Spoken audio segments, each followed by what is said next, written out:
আসসালামু আলাইকুম রহমতুল্লাহ। প্রিয় চাকরি প্রত্যাশী ভাই বোন, আশা করি সবাই অনেক ভালো আছেন, সুস্থ আছেন। তো বরাবরের মতোই আমি আবারও হাজির হয়েছি বাংলা ক্লাসের নবমতম দিনের মতো, অর্থাৎ 9 নম্বর ক্লাসে হাজির হয়েছি।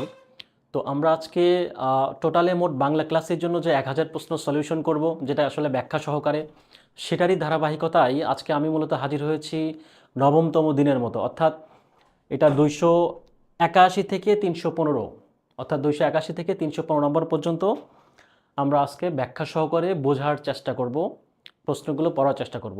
তাহলে ক্লাস শুরু করার আগে ছোট্ট একটা অনুরোধ থাকবে এইটাই, যে আপনারা যারা আমাদের ক্লাসে যুক্ত হয়েছেন বা অতীতে ক্লাস করেছেন, তা আপনারা নিশ্চয় জানেন। আপনাদের কাছে অনুরোধ থাকবে যে আপনারা খাতা কলম নিয়ে ক্লাসগুলো, প্রশ্নগুলো লিখে নোট ডাউন করে নেবেন। এতে করে যেটা হবে, আপনার একটা যদি জানা থাকে সবগুলো প্রশ্ন, সেক্ষেত্রে আপনার একটা রিভিশন হয়ে যাবে। পাশাপাশি যে ব্যাখ্যা সহকারে প্রশ্নগুলো থাকবে, সেই ব্যাখ্যাগুলো আপনারা লিখে পড়লে হয় কি, মনে থাকবে ভালো। এটা হচ্ছে বিষয়। আর ক্লাস শেষে তো আমরা পিডিএফ দিবই। আমাদের ক্লাস শেষে আমাদের যে গ্রুপটা রয়েছে, প্রাইভেট যে গ্রুপ রয়েছে ফেসবুকের, যেটা আমাদের ক্লাসের নিচে দেওয়া থাকবে কমেন্টে, যারা আপনারা নতুন তারা কাইন্ডলি সেই গ্রুপটাতে অ্যাড হয়ে নেবেন। আমাদের ক্লাসগুলো, অতীতের যে ক্লাসগুলো রয়েছে সবগুলো ক্লাস কিন্তু সেই গ্রুপে রয়েছে। তো যাই হোক, কথা না বাড়িয়ে আমরা শুরু করি। আজকে আমাদের 315তম পর্যন্ত ক্লাসটা হবে, প্রশ্ন প্রশ্ন সংখ্যাটা হবে। তো ফার্স্ট প্রশ্নটা একটু খেয়াল করি।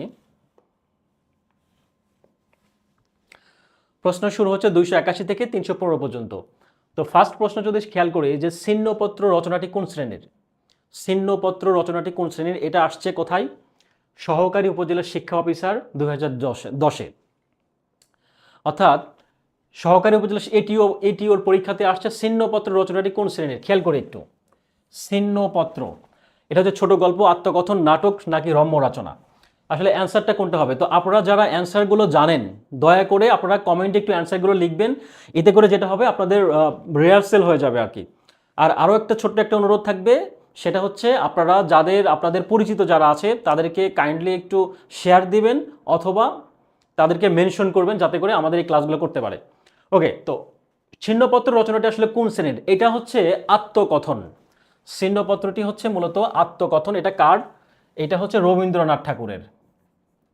এটা হচ্ছে রবীন্দ্রনাথ ঠাকুরের হচ্ছে আত্মকথন। তো ছিন্নপত্র নিয়ে এখানে কিছু আর কি কি টাইপের প্রশ্ন হতে পারে পরীক্ষায়, সেটা একটু আমরা দেখার চেষ্টা করব। একটু খেয়াল করি, ছিন্নপত্র আত্মকথনটি বা রবীন্দ্রনাথ ঠাকুরের রচনাটি, এইটা মূলত 1885 থেকে 1895 সাল পর্যন্ত, এই সময়টাতে এই পত্রটা, আত্মকথনটা কি করা হয়? রচনা করা হয়। কাকে উদ্দেশ্য করে রচনা করা হয়েছে? এটা হচ্ছে ইন্দিরা দেবীকে। ইন্দিরা দেবীকে উদ্দেশ্য করে এই পত্রগুলো লেখা হয়। তো এইটা মূলত হচ্ছে, ইন্দিরা দেবী ছিলেন কে? ইন্দিরা দেবী ছিলেন রবীন্দ্রনাথ ঠাকুরের ভাইয়ের মেয়ে। ইন্দিরা দেবী ছিলেন রবীন্দ্রনাথ ঠাকুরের ভাইয়ের মেয়ে। তো এইটা 1885 সালে রচনা করা হয়। 1885 সাল থেকে শুরু করে 95 সাল পর্যন্ত রচনা করা হয়। এখন কথা হচ্ছে, এইটা প্রকাশিত হয় কত সালে? যদি প্রশ্ন করা হয় যে ছিন্নপত্র রচনাটি কত সালে প্রকাশিত, সেইটার অ্যান্সার হবে হচ্ছে 1912 সাল। 1912 সাল। 1912 সালে হচ্ছে ছিন্নপত্র রচনাটি প্রকাশিত হয়। কিন্তু ছিন্নপত্ররই এটা একটা ইংরেজি লেখা রয়েছে। ইংরেজি লেখার নাম হচ্ছে কি? Glimpse, GLIM, glimpses of Bengal. Glimpses of Bengal, এটা হচ্ছে গ্লিম্পাসেস অফ বেঙ্গল। এইটা হচ্ছে কত সালে প্রকাশিত হয়? 1920 সালে প্রকাশিত হয়। এইটা প্রকাশিত হয় হচ্ছে 1920 সালে। তো এখন আমরা কিন্তু বেশ কয়েকটা বিষয় জানলাম, সেটা হচ্ছে ছিন্নপত্র রচনাটি কোন শ্রেণীর, আত্মকথন। তো এখানে আরও কিছু তথ্য আমরা অ্যাড করতে পারি, সেটা হচ্ছে টোটালে ছিন্নপত্র, এখানে মোট টোটালে কতগুলো পত্র সংখ্যা ছিল? এখানে ছিন্নপত্রের মোট পত্র সংখ্যা ছিল 153টি। 153টি পত্র ছিল। 153টি পত্রের সংখ্যা ছিল, যার ভিতরে 143টি পত্রটাই কিন্তু তার ভাইয়ের মেয়ে ইন্দিরা দেবীকে নিয়ে লেখা হয়েছিল। ভাইয়ের মেয়ে ইন্দিরা দেবীকে নিয়ে লেখা হয়েছিল। তাহলে আমরা এখান থেকে বেশ কয়েকটা তথ্য জানলাম। কি কি আরেকটু সামারি যদি করি, ছিন্নপত্র রচনাটি কোন শ্রেণীর? অ্যান্সার হচ্ছে আত্মকথন, রবীন্দ্রনাথ ঠাকুরের। এখানে ইন্দিরা দেবীকে উদ্দেশ্য করে লেখা হয়েছিল, যেটা কিনা 1885 থেকে 1895 সাল পর্যন্ত রচনা করা হয়েছিল, বাট প্রকাশিত হয়েছিল কত সালে? 1912। এই লেখাটাই যখন ইংলিশে প্রকাশিত করা হয়, গ্লিম্পাসেস অফ বেঙ্গল, যেটা কিনা 1920 সালে প্রকাশিত করা হয়, এবং এখানে মোট চিহ্নপত্রের সংখ্যা কত ছিল? 153টি, এবং যার মধ্যে 143টি ছিল কিন্তু ইন্দিরা দেবীকে নিয়ে লেখা। ওকে, পরের প্রশ্ন একটু খেয়াল করি। পরের প্রশ্নে বলা হয়েছে বাগাড়ম্বর শব্দের সন্ধি বিচ্ছেদ কি? সন্ধি বিচ্ছেদ কিন্তু প্রতিটা পরীক্ষাতেই, ম্যাক্সিমাম পরীক্ষাতেই কিন্তু এই সন্ধি টপিকটা খুবই গুরুত্বপূর্ণ এবং আসেই, সন্ধি টপিকটা কিন্তু খুব আসেই। একটু খেয়াল করি বাগাড়ম্বর শব্দের সন্ধি বিচ্ছেদ কি। আমরা যদি খেয়াল করি, আমরা যদি একটু দেখার চেষ্টা করি, লিখে একটু দেই।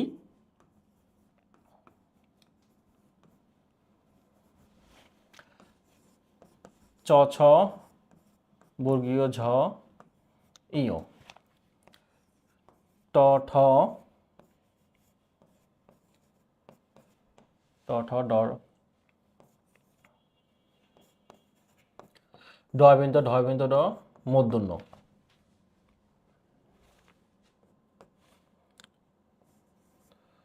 ত থ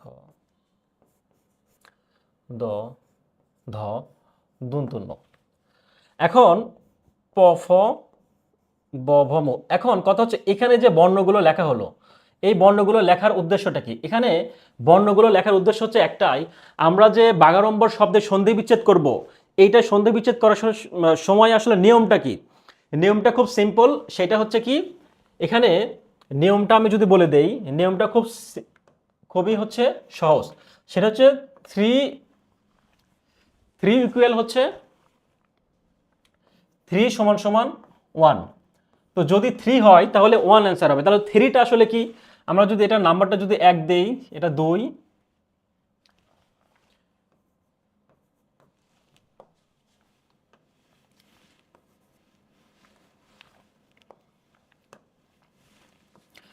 এটা হচ্ছে 3 নাম্বার, এটা হচ্ছে ক খ গ, গ এর হচ্ছে 3 নাম্বার। তাহলে একটু খেয়াল করি, এখানে হচ্ছে কয়েকটা আমরা কি বলে নাম্বারিং এর সিস্টেম করেছি, ভাগ করেছি।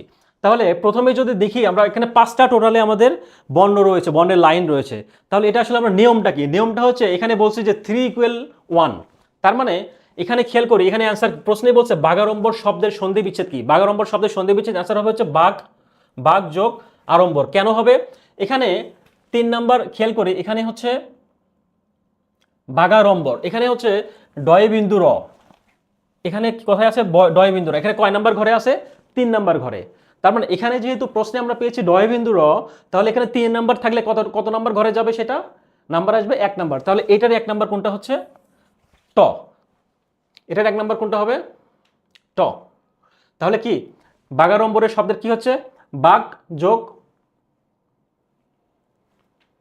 আচ্ছা সরি, আমি একটু ভুল হয়ে গেল। হ্যাঁ, এটা হচ্ছে যে গয়ের, এটা হচ্ছে গয়ের ক্ষেত্রে হবে এটা। হ্যাঁ, গয়ের ক্ষেত্রে হচ্ছে কি জানলাম আমরা? এখানে 3 নাম্বার ঘরে আছে, তো 3 নাম্বার ঘরে থাকলে সেটা হবে হচ্ছে 1 নাম্বার ঘরে, 3 থাকলে সেটা 1 হবে। তাহলে এখানে খেয়াল করি, তাহলে এখানে যেহেতু গ আছে, তাহলে এটা কি হবে? গয়ের পরিবর্তে এখানে কি হয়ে যাবে?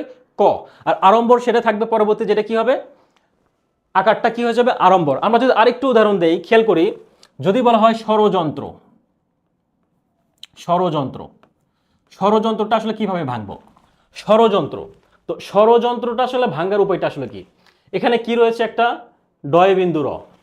ডয়বিন্দু রটা কোথায় রয়েছে? এখানে। হ্যাঁ, এটা কিন্তু ডয়বিন্দু র হবে এটা। আচ্ছা, তো এইটা ষড়যন্ত্রের ক্ষেত্রে, তাহলে এখানে যেহেতু 3 নাম্বার আছে, নিয়ম হবে কি? আমরা জেনেছি নিয়মটা হচ্ছে কি, 3 থাকলে হবে হচ্ছে 1। তো 3 থাকলে যদি 1 হয়, তাহলে এখানে ডয়বিন্দুর বলে কি হবে? তাহলে ট হবে। 1 নাম্বার কি আছে? ট। 1 নাম্বার সেখানে, তাহলে কি হবে? তাহলে এটা ডয় বিন্দুর পরিবর্তে কি হবে? ট হবে। শর্ট যোগ যেটা আছে সেটাই থাকবে, যন্ত্র। একই রকম ভাবে আমরা যদি খেয়াল করি, যদি বলি যে নিযন্ত, নিযন্ত এটা হচ্ছে মূর্ধন্য। নিযন্তকে ভাঙালে কি হবে? নিযন্তকে ভাঙালে হচ্ছে মূর্ধন্য, বর্গীয় জ আছে কোথায়? আসলে বর্গীয় জ কোথায় আছে? বর্গীয় জ হচ্ছে 3 নাম্বার ঘরে আছে। তাহলে 3 নাম্বারে যদি থাকে, তাহলে সেটা কয় নাম্বারে হবে? আমরা জেনেছি সেটা হচ্ছে 1 নাম্বার। তাহলে এটা কি হবে? এটা ভাঙালে হবে হচ্ছে নিচ, চ হবে এটা। কারণ বর্গীয় জ হচ্ছে 3 নাম্বার ঘরে রয়েছে, বর্গীয় জ হচ্ছে 3 নাম্বার ঘরে, সেটা হচ্ছে কি হবে? 1 নাম্বার ঘরে। অর্থাৎ 3 ইকুয়াল টু হচ্ছে 1, এটা হচ্ছে নিয়ম। তাহলে নিচ যোগ কি হবে? অন্ত, নিযন্ত। এটাই হচ্ছে নিয়ম। আচ্ছা, আমার লেখা হয়তো বা একটু গিজিবিজি মনে হচ্ছে, তো আপনাদের আমি একটু আরেকবার সামারিটা বলে দেয়। সেটা হচ্ছে 3 = 1, অর্থাৎ 3 নাম্বার ঘরে যদি যে বর্ণগুলো থাকবে সেই বর্ণগুলো যদি থাকে তাহলে সেগুলো উঠাই দিয়ে কি হবে, 1 নাম্বার বর্ণের 1 নাম্বার লাইনে যে বর্ণগুলো থাকবে সেটার আমরা উদাহরণ দেখেছি। ডয়বিন্দু রয়ের পরিবর্তে কি বসছে এখানে 3 নাম্বারে, এখানে কি বসছে ট। একই রকম নিজ অন্তর ক্ষেত্রে বর্গীয় জর জায়গায় 3 নাম্বার থাকলে কোনটা হবে, 1 নাম্বার, নিজ যোগ অন্ত। তো এভাবে করে আপনাদের যতগুলো নিয়ম আছে, এই ক্যাটাগরির যতগুলো নিয়ম আছে সবগুলো নিয়ম কিন্তু এই নিয়মের মধ্যেই হয়, যতগুলো উদাহরণ আছে সবগুলো কিন্তু এই নিয়মের মধ্যেই আশা করি হয়ে যাবে। ওকে, পরবর্তী খেয়াল করি, সেকেন্দার আবু জাফর সম্পাদিত পত্রিকার নাম কি? সেকেন্দার আবু জাফর সম্পাদিত পত্রিকার নাম কি? সেকেন্দার আবু জাফর সম্পাদিত পত্রিকার নাম হচ্ছে সমকাল। সমকাল, সেকেন্দার আবু জাফর সম্পাদিত পত্রিকার হচ্ছে সমকাল। এইটা সমকালটা হচ্ছে 1957 সালে 1957 সালে প্রতিষ্ঠিত হয়। সেটা কিনা 1970 সাল পর্যন্ত ছিল। 1970 সাল পর্যন্ত ছিল, 57 থেকে শুরু করে 70 এই পর্যন্ত ছিল। আর এটার হচ্ছে সম্পাদনা কে করেছেন, সেকেন্দার আবু জাফর। সেকেন্দার আবু জাফর, তাহলে সেকেন্দার আবু জাফর সম্পাদিত পত্রিকার নাম আমরা জানলাম হচ্ছে সমকাল, যেটা কিনা 1957 থেকে 1970 সাল পর্যন্ত ছিল। তাহলে সওগাত পত্রিকার সম্পাদনা কে করেছিলেন? সওগাত পত্রিকার সম্পাদনা করেছিল নাসির উদ্দিন। নাসির উদ্দিন সওগাত পত্রিকার সম্পাদনা করেছেন হচ্ছে নাসির উদ্দিন। আর উত্তরণ পত্রিকা যেটা রয়েছে সেটার সম্পাদনা কে করেছেন? সেটা করেছেন হচ্ছে হাসান হাফিজুর রহমান। হাসান হাফিজুর রহমান, হাসান হাফিজুর রহমান। আর শিক্ষা পত্রিকাটার সম্পাদনা করেছেন কে? শিক্ষা পত্রিকার সম্পাদনা করেছেন হচ্ছে অধ্যাপক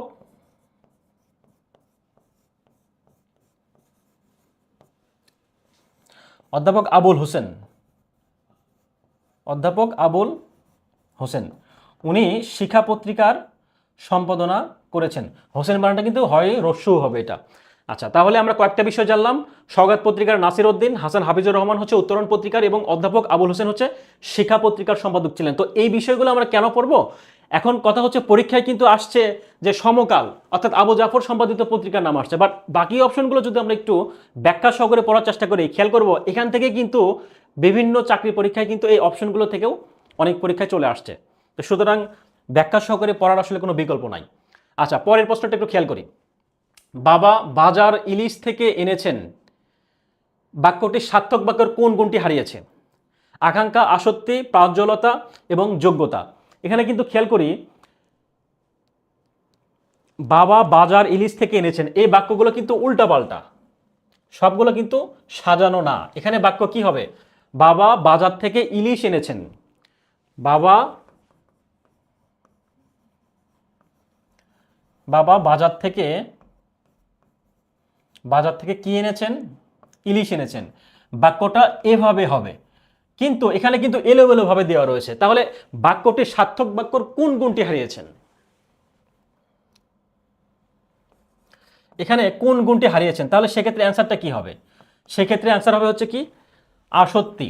আমরা কিন্তু জানি একটা সার্থক বাক্যর গুণ হচ্ছে কয়টি? 3টি। একটা হচ্ছে কি, আকাঙ্ক্ষা, আসক্তি এবং যোগ্যতা। এটা কিন্তু আসক্তি, নট আসক্তি। এটা বানানটা একটু খেয়াল করবেন, আসক্তি নয়, এটা কিন্তু একটা বানান হচ্ছে আসক্তি, আর এটা কিন্তু আসক্তি। আর আসক্তি দুটা কিন্তু আলাদা জিনিস। আসক্তি আর আসক্তি এই দুটা পার্থক্য বুঝতে পারে। অপশনে যদি এখানে প্রাঞ্জলতা থাকতো, এখানে কিন্তু অপশন এটাও থাকতে পারতো, আসক্তি বানানটা কিন্তু এটা থাকতে পারতো। আমরা কিন্তু অনেকেই ভুলে কিন্তু আসক্তি দিয়ে ফেলতাম, এটা কিন্তু ভুল। এটা হচ্ছে কি হবে, আসক্তি। তো আমরা 3টা যে গুণ জানলাম, প্রথমটা হচ্ছে কি আকাঙ্ক্ষা।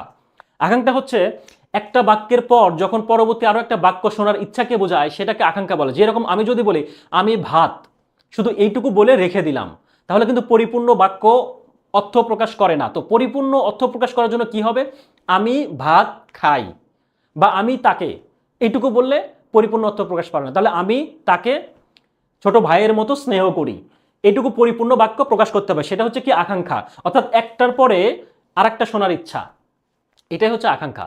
আর আসক্তিটা কি, যেটা আসক্তি হচ্ছে যে সুশৃঙ্খল পদবিন্যাস, অর্থাৎ একটা বাক্যের পরিপূর্ণ অর্থ বোঝার জন্য বা জানার জন্য সুশৃঙ্খল পদবিন্যাসকে কি বলে, আসক্তি। আসক্তি, সুশৃঙ্খল পদবিন্যাস। বাট এখানে প্রশ্নে কিন্তু বাবা বাজার ইলিশ থেকে এনেছেন, এটা কিন্তু এলোমেলো বাক্য। এখানে হবে বাবা বাজার থেকে ইলিশ এনেছেন, এটা হচ্ছে শুদ্ধ বাক্য, সঠিক বাক্য, বাট এখানে এলোমেলো ভাবে দেওয়া রয়েছে। অর্থাৎ যদি এলোমেলো ভাবে কোনো বাক্য দেওয়া থাকে সেক্ষেত্রে সেখানে কিসের অভাব রয়েছে? আসক্তির অভাব রয়েছে। তো এটা অনেক সময় আমাদের এলোমেলো হয়ে যায়। তো এটা মনে রাখতে পারেন এভাবে, তো যখন মানুষ নেশাগ্রস্ত হয় তখন সাধারণত সে কি করে? ঘোরের মধ্যে থাকে, বা বলে না যে আসক্তি বেড়ে গেছে, নেশাগ্রস্ত আসক্তি লোক। তো আসক্তি থাকলে বা নেশাগ্রস্ত থাকলে কিন্তু মানুষ কি করে? উল্টাপাল্টা কথা বলে।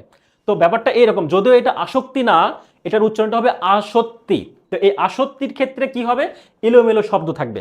আচ্ছা, আর যোগ্যতাটা হচ্ছে কি? যোগ্যতা হচ্ছে একটা বাক্য থাকবে কিন্তু সেটার পরিপূর্ণ অর্থ থাকবে না। যেরকম যদি বলা হয় হাতি আকাশে ওড়ে, বা যদি বলা হয় মানুষ ঘাস খায়, এখানে কিন্তু মানুষ কখনো ঘাস খায় না, বা হাতি কখনো আকাশে ওড়ে না, বা গরু কি করে? মাংস খায়। এগুলো কিন্তু পরিপূর্ণ অর্থ প্রকাশ করছে না, যদিও করছে, বাট এটা কিন্তু কি? যোগ্যতার অভাব রয়েছে। হ্যাঁ, যোগ্যতার অভাব রয়েছে। আচ্ছা, তাহলে পরবর্তী প্রশ্নের ক্ষেত্রে একটু খেয়াল করি। যে কবিতা শুনতে জানে না সে কার আত্মনাদ শুনবে? এখানে যে কবিতা শুনতে জানে না, এটা কিন্তু একটা বিখ্যাত কবিতার লাইন। সেটা হচ্ছে কি? আমি কিংবদন্তির কথা বলছি। আমি কিংবদন্তির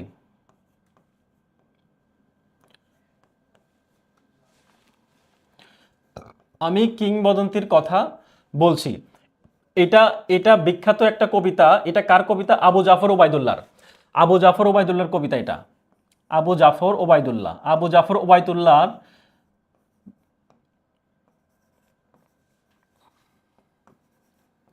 আবু জাফর ওবায়দুল্লাহর তার এই বিখ্যাত কবিতার একটা লাইন হচ্ছে, যে কবিতা শুনতে জানে না সে কার আত্মনাদ শুনবে? সে ঝড়ের আত্মনাদ শুনবে। সে ঝড়ের আত্মনাদ শুনবে। এখানে এই এই লাইনটা মূলত হচ্ছে আমি কিংবদন্তির কথা বলছি কবিতা থেকে নেওয়া হয়েছে, এবং এই কবিতার নামেই কিন্তু একটা কাব্যগ্রন্থ সেই একই কবিতা, অর্থাৎ কবিতার নাম এবং কাব্যগ্রন্থের নাম কিন্তু একই রকম। সেটা আমি কিংবদন্তির কথা বলছি, এটা হচ্ছে কবিতা। আর কাব্যগ্রন্থ কোন কাব্য থেকে নেওয়া হচ্ছে? এই একই নামে কাব্য রয়েছে, অর্থাৎ কবিতা এবং কাব্য দুটাই। যদি বলা হয় কবিতা, কবিতা এবং হচ্ছে কি? কাব্য, এই একই নামে। আমি কিংবদন্তির কথা বলছি, এটা কে লিখেছেন? এটা লিখেছেন হচ্ছে আবু জাফর ওবায়দুল্লাহ। আবু জাফর ওবায়দুল্লাহ।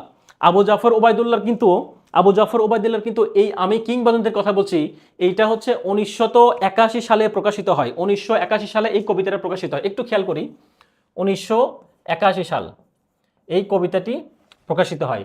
এবং তার প্রথম যেই কাব্যগ্রন্থ, তার প্রথম কাব্যগ্রন্থ কোনটি? আবু জাফর ওবায়দুল্লাহর প্রথম কাব্যগ্রন্থ হচ্ছে সাত নরিহার। প্রথম কাব্যগ্রন্থ কোনটি? সাত নরিহার। সাত নরিহার, এটা হচ্ছে তার প্রথম কাব্যগ্রন্থ, যেটা কিনা 1955 সালে প্রকাশিত হয়। যেটা কিনা 1955 সালে প্রকাশিত হয়, 1955 সালে। তাহলে এখানে আমরা কয়েকটা তথ্য জানলাম। কি কি তথ্য? সেটা হচ্ছে কি 1955 সালে, 1955 সালে কি হয়? প্রকাশিত হয় তার প্রথম কাব্যগ্রন্থ। তাহলে আমরা কিংবদন্তির কথা জানছি, আমরা কিংবদন্তির কথা বলছি। এটা হচ্ছে লেখক কে? আবু জাফর ওবায়দুল্লাহ। তার কবিতা এবং কাব্যগ্রন্থ দুটো হচ্ছে একই নামে। এটা প্রকাশিত হয় 1981 সালে, এবং প্রথম কাব্যগ্রন্থ যেটা সেটা হচ্ছে 1955 সালে প্রকাশিত হয়। আচ্ছা, একটু খেয়াল করি, যে বাক্যের কর্ম থাকে না এবং বাক্যে ক্রিয়ার অর্থই প্রধান রূপে প্রতীয়মান হয় তাকে কোন বাচ্য বলে? এখানে খেয়াল করি, আমরা নর্মালি কিন্তু জানি কি বাচ্য, যে কর্তৃবাচ্য রয়েছে, কর্মবাচ্য, ভাববাচ্য এবং কর্মকর্তৃবাচ্য, এগুলো থেকে কিন্তু নর্মালি কি হয়? পরীক্ষায় যেটা আসে, একটা বাক্য দেওয়া থাকবে, এটা কোন বাচ্চার মধ্যে পড়ে? কর্মবাচ্য, কর্তৃবাচ্য নাকি কি, এরকম থাকে নর্মালি পরীক্ষাগুলোতে। কিন্তু এখানে খেয়াল করি, সরকারি মাধ্যমিক বিদ্যালয়ের সহকারী শিক্ষক 2008 সালে প্রশ্ন আসছে কি, এখানে সরাসরি সংজ্ঞাটা আসছে। আসলে এই সংজ্ঞাটা আসলে কার? এখানে বলছে যে বাক্যের কর্ম থাকে না এবং বাক্যের ক্রিয়ার অর্থই প্রধান রূপে প্রতিমান হয়। ক্রিয়া মানে কি? ভার্বের অর্থই প্রধান রূপে প্রতীয়মান হয়। যদি আমরা যদি বলি যে আমার যাওয়া হলো না, যদি বলা হয় যে আমার যাওয়া হলো না, আমার যাওয়া হলো না, তো এই ক্ষেত্রে এটা আসলে কোন বাক্য? এখানে কিন্তু আমার যাওয়া হলো না, এখানে কিন্তু কোনো কর্ম নাই। এখানে এটাই বলছে যে এই বাক্যর কর্ম থাকবে না, কিন্তু ক্রিয়ার অর্থ প্রকাশ পাচ্ছে, ক্রিয়ার অর্থ প্রাধান্য। ক্রিয়াটা হচ্ছে কি? যাওয়া। যাওয়াটা হচ্ছে কি? ক্রিয়ার অর্থই প্রধান রূপে প্রতীয়মান হয়। সেক্ষেত্রে এটা কি বলে? এটাকে বলা হয় ভাববাচ্য। ভাববাচ্য অর্থাৎ ক্রিয়াটাকে প্রধান রূপে ব্যবহার করা হয় বা প্রধান রূপে প্রতীয়মান হয়। ক্রিয়াই হচ্ছে মেইন মুখ্য ভূমিকা পালন করে। এটা হচ্ছে কি ভাববাচ্যের উদাহরণ বা ভাববাচ্যের সংজ্ঞা। আচ্ছা, একটু খেয়াল করে, মৃত্তিকা দিয়ে তৈরি বাক্যটি সংকোচন করলে কি হবে? মৃত্তিকা দিয়ে তৈরি, মৃত্তিকা দিয়ে তৈরি বাক্য সংকোচন করলে কি হবে? এগুলো কিন্তু এক কথাই প্রকাশ। মৃত্তিকা দিয়ে তৈরি অর্থাৎ হচ্ছে কি হবে? মৃন্ময়। মৃত্তিকা দিয়ে, আপনারা যারা পারেন কাইন্ডলি একটু অ্যান্সারগুলো লিখবেন। আচ্ছা, যদি বলা হয় সাহিত্যে সাহিত্যে বস্তুনিষ্ঠ লেখাকে কি বলে? সাহিত্যে বস্তুনিষ্ঠ লেখাকে, সাহিত্যে বস্তুনিষ্ঠ লেখা হলে সেটা কি কি বলবো আমরা? সেটা হচ্ছে কি হবে? তন্ময়, তন্ময়। আর যদি বলা হয় সাহিত্যে ব্যক্তিনিষ্ঠ লেখাকে কি বলা হয়? ব্যক্তিনিষ্ঠ লেখাকে কি বলবো আমরা? মনময়। ব্যক্তিনিষ্ঠ লেখাকে আমরা কি বলবো? মনময়। তাহলে দুইটা বিষয় জানলাম, একটা হচ্ছে সাহিত্যে যদি ব্যক্তিনিষ্ঠ বোঝায় তাহলে কি হবে? তন্ময়। আর সাহিত্যে যদি বস্তুনিষ্ঠ বোঝায় তাহলে সেটা হবে কি? মনময়। আর যদি মৃত্তিকা দিয়ে তৈরি সেটার সম্পর্কে আমরা কি জানলাম? মৃন্ময়। আর যদি বলা হয় চৈতন্য স্বরূপ বা চৈতন্য জ্ঞান, যদি বলা হয় চৈতন্য স্বরূপ, চৈতন্য স্বরূপ, চৈতন্য স্বরূপ বা চৈতন্য জ্ঞান, চৈতন্য স্বরূপ বা হচ্ছে কি চৈতন্য জ্ঞান, সেক্ষেত্রে কি হবে? সেক্ষেত্রে হচ্ছে চিন্ময় হবে, চিন্ময়। তাহলে আমরা পরীক্ষা কিন্তু এটা আসতে পারে যে মৃত্তিকা দিয়ে তৈরি, আমরা মৃত্তিকা দিয়ে তৈরি বা মাটি দিয়ে তৈরি, সেটাকে কি বলে? মৃন্ময়। বাট সাহিত্য বস্তুনিষ্ঠ লেখা। এখন কথা হচ্ছে তন্ময় আর মনময় কিন্তু আমাদের মধ্যে কনফিউশন তৈরি করতে হবে। কিরকম? একটা হচ্ছে বস্তুনিষ্ঠ আর একটা হচ্ছে ব্যক্তিনিষ্ঠ। তো কোনটার ক্ষেত্রে কোনটা হবে? এটা একটু শর্টকাট আমরা একটু যদি মাথায় রাখি মনে রাখার জন্য, যদি বলা হয় ব্যক্তি, যদি বলা হয় ব্যক্তিনিষ্ঠ, তো ব্যক্তিনিষ্ঠর ক্ষেত্রে কিন্তু ব্যক্তি মানে কি? ব্যক্তি মানে হচ্ছে মানুষ। তো মানুষ, মানুষের বানানে সবার প্রথমে কি আছে? মো আছে। তো এখানে ব্যক্তি বোঝালে আমরা নর্মালি বুঝি ব্যক্তি বলতে মানুষকে বোঝায়। তো মানুষ যদি হয় তো এখানে ব্যক্তিনিষ্ঠ, অর্থাৎ সাহিত্যে ব্যক্তিনিষ্ঠ হইলে সেটা হবে কি? মনময়। মানুষের আগে প্রথম অক্ষরটা, প্রথম বর্ণটা মো, এবং মনময়ের আগে প্রথম বর্ণটা মো। আর যদি বস্তু বোঝায় সেক্ষেত্রে তন্ময়। এটা আপনারা আপনাদের মতো করে নিজেদের মতো করে কি বলে টেকনিক আপনারা নিজেদের মতো সাজিয়ে নিতে পারেন। বাট আমার কাছে এটা মনে হচ্ছিল ইফেক্টিভ হবে, সেটা আমি শেয়ার করলাম। ওকে, একটু খেয়াল করি, ওই খেপেছে পাগলি মায়ের দামাল ছেলে, এই দামাল ছেলে কে? এই দামাল ছেলেটা আসলে কে? এটার অ্যান্সার হচ্ছে 43তম বিসিএস এর প্রশ্নতে ছিল। আচ্ছা, অনেকে কমেন্ট করছেন, আমার অনুরোধ থাকবে আপনারা কমেন্টে জানাবেন, যারা আপনারা পারেন অবশ্যই কমেন্ট করে লিখবেন, এবং যদি এইটার রিলেটেড কোনো প্রশ্ন তথ্য অতিরিক্ত জানার থাকে সেটাও লিখতে পারেন। ওকে, ওই খেপেছে পাগলি মায়ের দামাল ছেলে, এই দামাল ছেলেটা হচ্ছে কে? কামাল পাশা। দামাল ছেলে হচ্ছে কে? কামাল পাশা। কামাল পাশা কে ছিলেন? কামাল পাশা এটা কিন্তু একটা কবিতার নাম। এই কামাল পাশা কোন কবিতার, এটা কোন কাব্যগ্রন্থের কবি? এটা হচ্ছে অগ্নিবীণা। অগ্নিবীণা কাব্যগ্রন্থর কবিতার নাম হচ্ছে কি? কামাল পাশা। তো অগ্নিবীণা কাব্যগ্রন্থটি কত সালে প্রকাশিত হয়? 1922 সালে। অগ্নিবীণা কাব্য 1922 সালে প্রকাশিত হয়। সেটা কিনা টোটালে কতগুলো কাব্য রয়েছে এখানে? অগ্নিবীণা কাব্যে টোটালে কতগুলো কবিতা রয়েছে? 12টি কবিতা রয়েছে। 12টি কবিতা রয়েছে। এই অগ্নিবীণা কাব্যটি কাকে, যদি বলা হয় কাকে উৎসর্গ করা হয়, কাজী নজরুল ইসলাম কাকে উৎসর্গ করেছেন? সেটার অ্যান্সার হবে কি? বারীন্দ্র কুমার ঘোষকে। বারীন্দ্র কুমার, বারীন্দ্র কুমার ঘোষকে কি করেছেন? উৎসর্গ করেছেন। বারীন্দ্র কুমার ঘোষকে উৎসর্গ করেছেন। তো এখন খেয়াল করি আমরা যে কাজী নজরুল ইসলামের কিন্তু কিছু লেখার জন্য তার কিন্তু কিছু গ্রন্থ, কয়েকটা গ্রন্থ হচ্ছে বাজেয়াপ্ত হয়, অর্থাৎ নিষিদ্ধ করা হয়। কয়টা গ্রন্থের কথা আমরা জানি? সেরকম 5টি গ্রন্থ, কাজী নজরুল ইসলামের 5টি গ্রন্থ বাজেয়াপ্ত হয়। প্রথম গ্রন্থের কথা যদি বলা হয় যুগবাণী, এটা প্রথম তার এই গ্রন্থটা বাজেয়াপ্ত হয়। সেকেন্ড গ্রন্থের নাম যদি বলা হয় বিষের বাসী, একটু খেয়াল করে, এগুলো কিন্তু পরীক্ষায় আসে। বিষের বাসী। তারপর কি বলা হয়? প্রলয়, ভাঙ্গার গান, যদি বলা হয় ভাঙ্গার গান।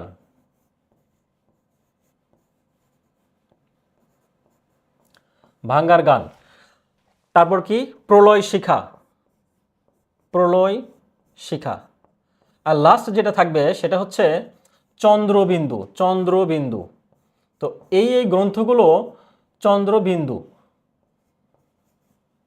তো এই গ্রন্থগুলো কিন্তু কাজী নজরুল ইসলামের এই গ্রন্থগুলোকে কি করা হয়, বাজেয়াপ্ত করা হয় বা নিষিদ্ধ করা হয় এই গ্রন্থগুলোকে।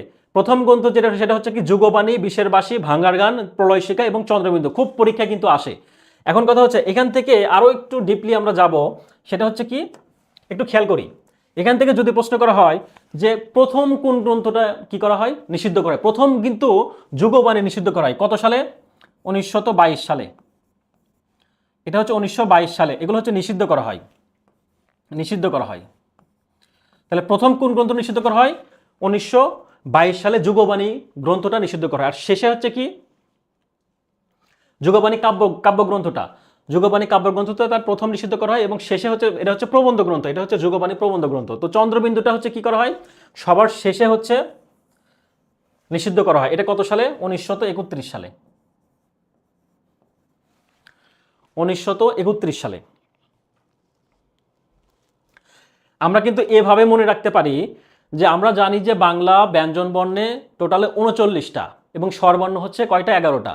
তো ব্যঞ্জন বর্ণের ক্ষেত্রে যে 39টা বর্ণ রয়েছে, সবার শুরুতে কি রয়েছে, ক, আর সবার শেষে কি রয়েছে, চন্দ্রবিন্দু, সবার শেষে হচ্ছে চন্দ্রবিন্দু। তো আমরা এভাবে মনে রাখতে পারি যুগবাণী, বিষের বাসী, ভাঙ্গার গান, প্রলয়শিখা, চন্দ্রবিন্দু। তো চন্দ্রবিন্দুটা আমরা এভাবে মনে রাখতে পারি। এখানে যদি আমি চন্দ্রবিন্দু দিয়ে দেই, যেহেতু বাংলা ব্যঞ্জন বর্ণে 39টা বর্ণের সবার শেষে হচ্ছে চন্দ্রবিন্দু এবং কাজী নজরুল ইসলামের সবার শেষে যে গ্রন্থটা বাজেয়াপ্ত হয় সেটা হচ্ছে চন্দ্রবিন্দু। জাস্ট মনে রাখার ক্ষেত্রে আমি এটা দিলাম আর কি, এভাবে আপনারা মনে রাখতে পারেন। সেটা কিনা 1931 সালে কি করা হয়, বাজেয়াপ্ত করা হয় বা বাতিল করা হয়। আচ্ছা, পরের প্রশ্নটা একটু খেয়াল করি। রাশি রাশি ভাড়া ভাড়া ধান কাটা হলো সারা, রাশি রাশি ভাড়া ভাড়া ধান কাটা হলো সারা। আচ্ছা, আর এটা কিন্তু আমি বলছি এটা হচ্ছে প্রবন্ধ গ্রন্থ, হ্যাঁ, যুগবাণী কিন্তু প্রথম প্রবন্ধ গ্রন্থ তার, এটা হচ্ছে তার প্রবন্ধ গ্রন্থ। আচ্ছা, পরের প্রশ্ন একটু খেয়াল করি।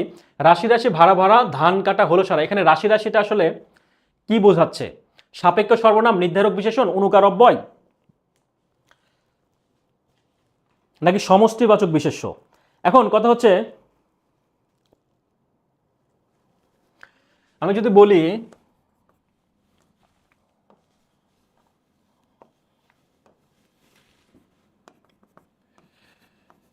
একের অধিক যদি কোনো কিছু বোঝায়, একের অধিক কোনো কিছু বোঝাতে দ্বিরুক্ত শব্দ ব্যবহৃত হয়। একের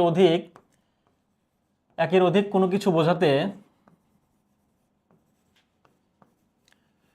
একের অধিক কোনো কিছু বোঝাতে দ্বিরুক্ত শব্দ ব্যবহার করা হয়।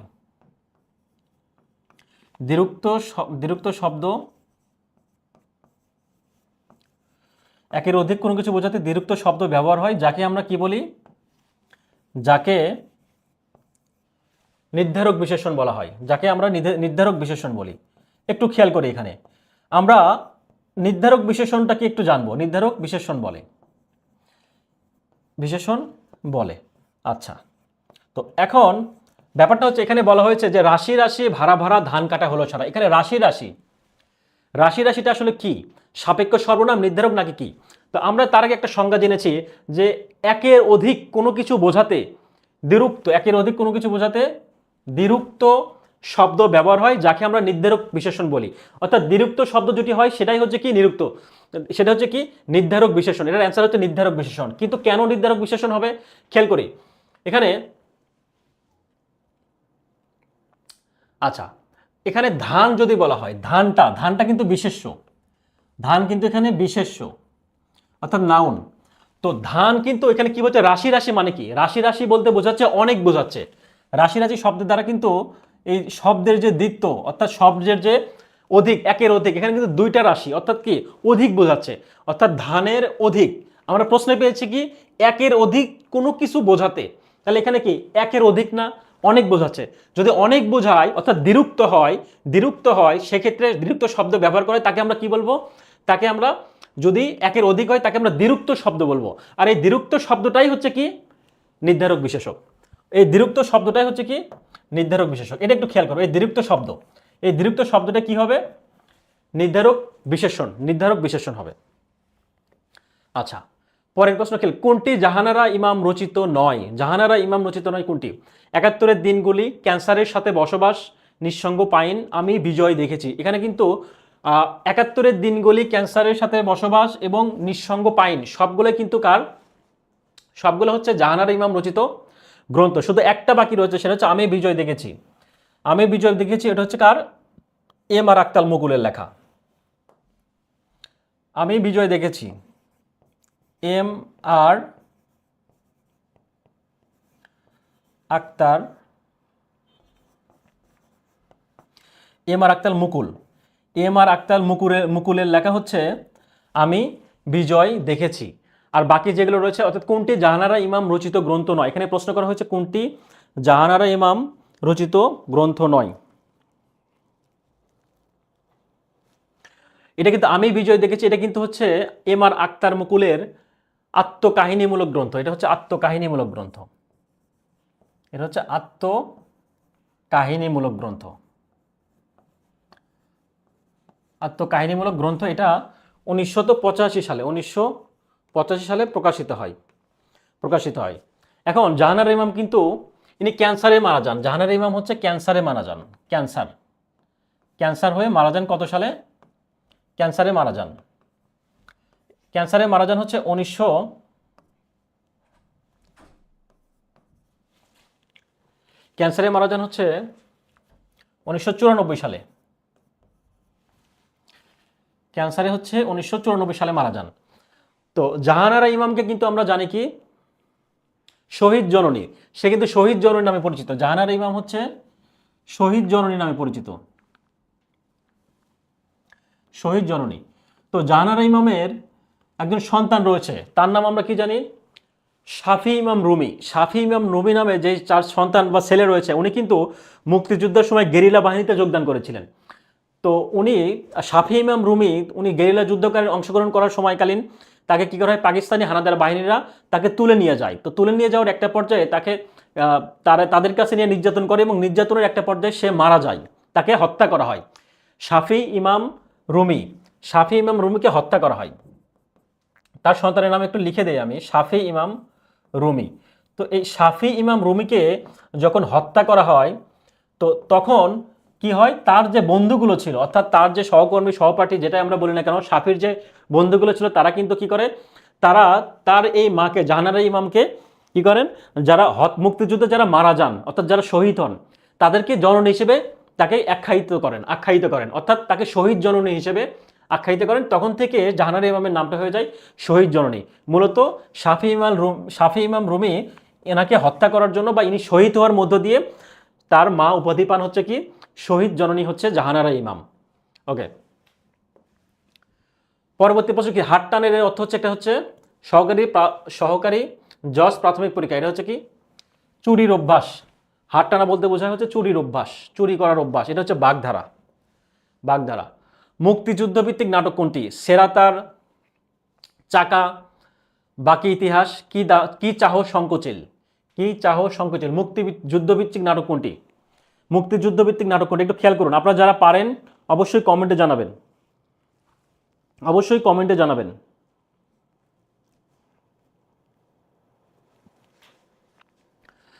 মুক্তিযুদ্ধ ভিত্তিক নাটক কোনটি? মুক্তিযুদ্ধ ভিত্তিক নাটক হচ্ছে সেরাতার, নাকি চাকা, বাকি ইতিহাস, না কি চাহো সংকোচিল। এর অ্যান্সার হচ্ছে কি চাহো সংকোচিল। মুক্তিযুদ্ধ ভিত্তিক উপন্যাস। এটা লিখেছেন কে? মমতাজ উদ্দিন।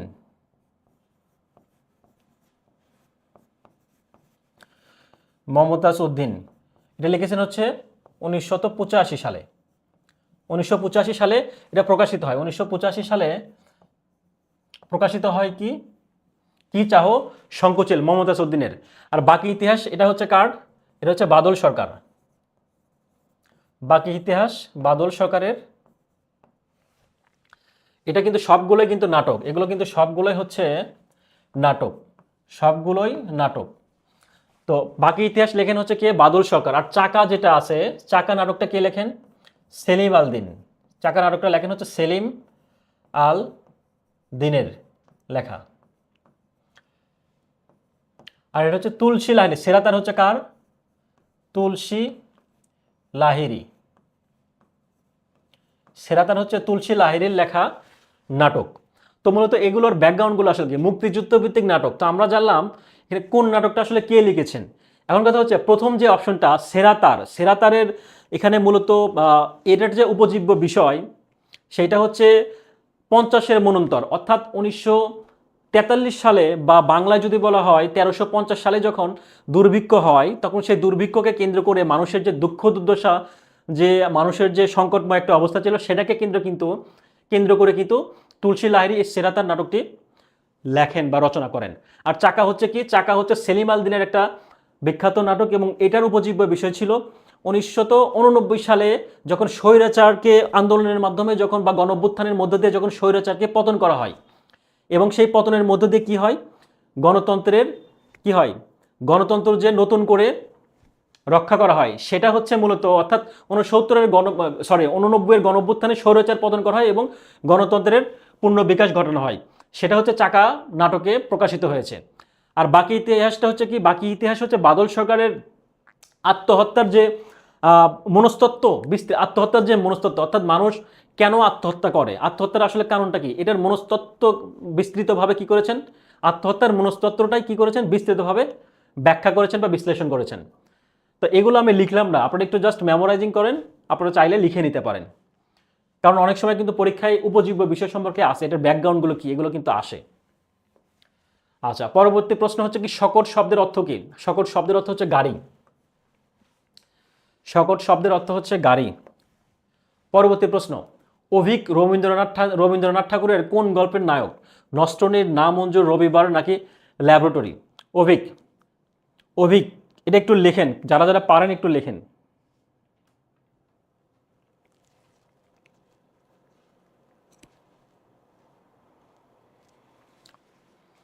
অনেকে আপনারা কমেন্ট করছেন, হ্যাঁ, অনেকে কমেন্ট করছেন, এটা খুব ভালো দিক, অনেকেই কমেন্ট করছেন। আচ্ছা, একজন লিখেছেন রবিবার। আচ্ছা, তো আপনাদের কাছে অনুরোধ থাকবে, আপনারা কিন্তু যেগুলো পারেন, বারবার বলছি, এগুলো লিখবেন এবং অবশ্যই নোট ডাউন করে রাখবেন, যাতে করে পরবর্তীতে হারিয়ে না যায়। কারণ আমরা যখন 2.5 মাস পরে আমাদের যখন এই এই প্রশ্নগুলো আকারে বা এই প্রশ্নগুলোকে নিয়ে, বা 4000 যে প্রশ্ন রয়েছে আমাদের 4টা সাবজেক্টের, সেগুলো যখন আমরা বই আকারে প্রকাশ করব, তখন কিন্তু আপনারা সেই বই আকারে প্রকাশ করার আগে কিন্তু আমাদের এই প্রশ্নগুলো কিন্তু আপনারা পেয়ে যাচ্ছেন।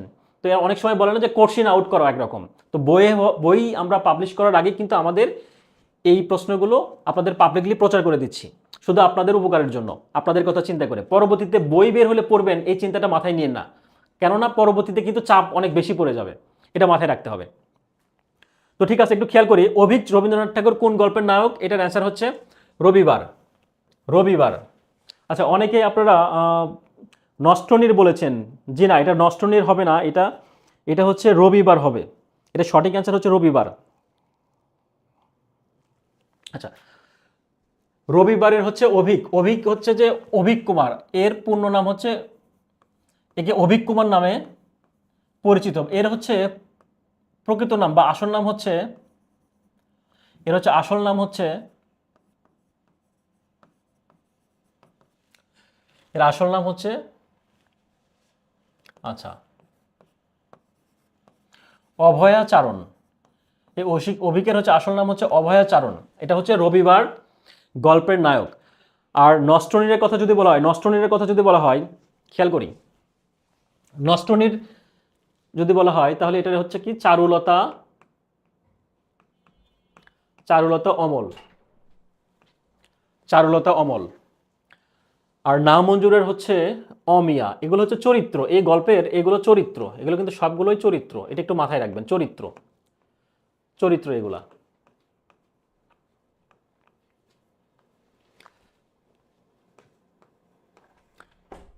আর শাহিনী হচ্ছে, আর শাহিনী হচ্ছে কার? ল্যাবরেটরির চরিত্র, ল্যাবরেটরির, ল্যাবরেটরি গল্পের চরিত্র হচ্ছে কোনটা? শাহিনী, শাহিনী। ওকে। আচ্ছা, অভিক রবিবার বইয়ের না ব্যাখ্যা সহ, নোট সহ, রিলেটেড প্রশ্ন সহ দিবেন প্লিজ। ওকে, আমি তো বইয়ের সবগুলো ব্যাখ্যা সহই দেওয়া হচ্ছে, আমি কিন্তু সবগুলো প্রশ্নের কিন্তু অপশন ধরে ধরে, যেই মানে এই প্রশ্নের রিলেটেড আর কি কি প্রশ্ন হতে পারে, সেটাই কিন্তু আমি ব্যাখ্যা সহ লিখে দিচ্ছি। হ্যাঁ, আমি এই কথাটাই বারবার বলছি, আমি কিন্তু লিখে দিচ্ছি, আপনারা একটু নোট ডাউন করে নেবেন কষ্ট করে। আচ্ছা, পরবর্তী প্রশ্ন একটু খেয়াল করি। পাপে বিরত থাকো কোন কারকে কোন বিভক্তি? পাপে বিরত থাকো, এটা কিন্তু কারকের একটা প্রশ্ন। পাপে বিরত থাকো।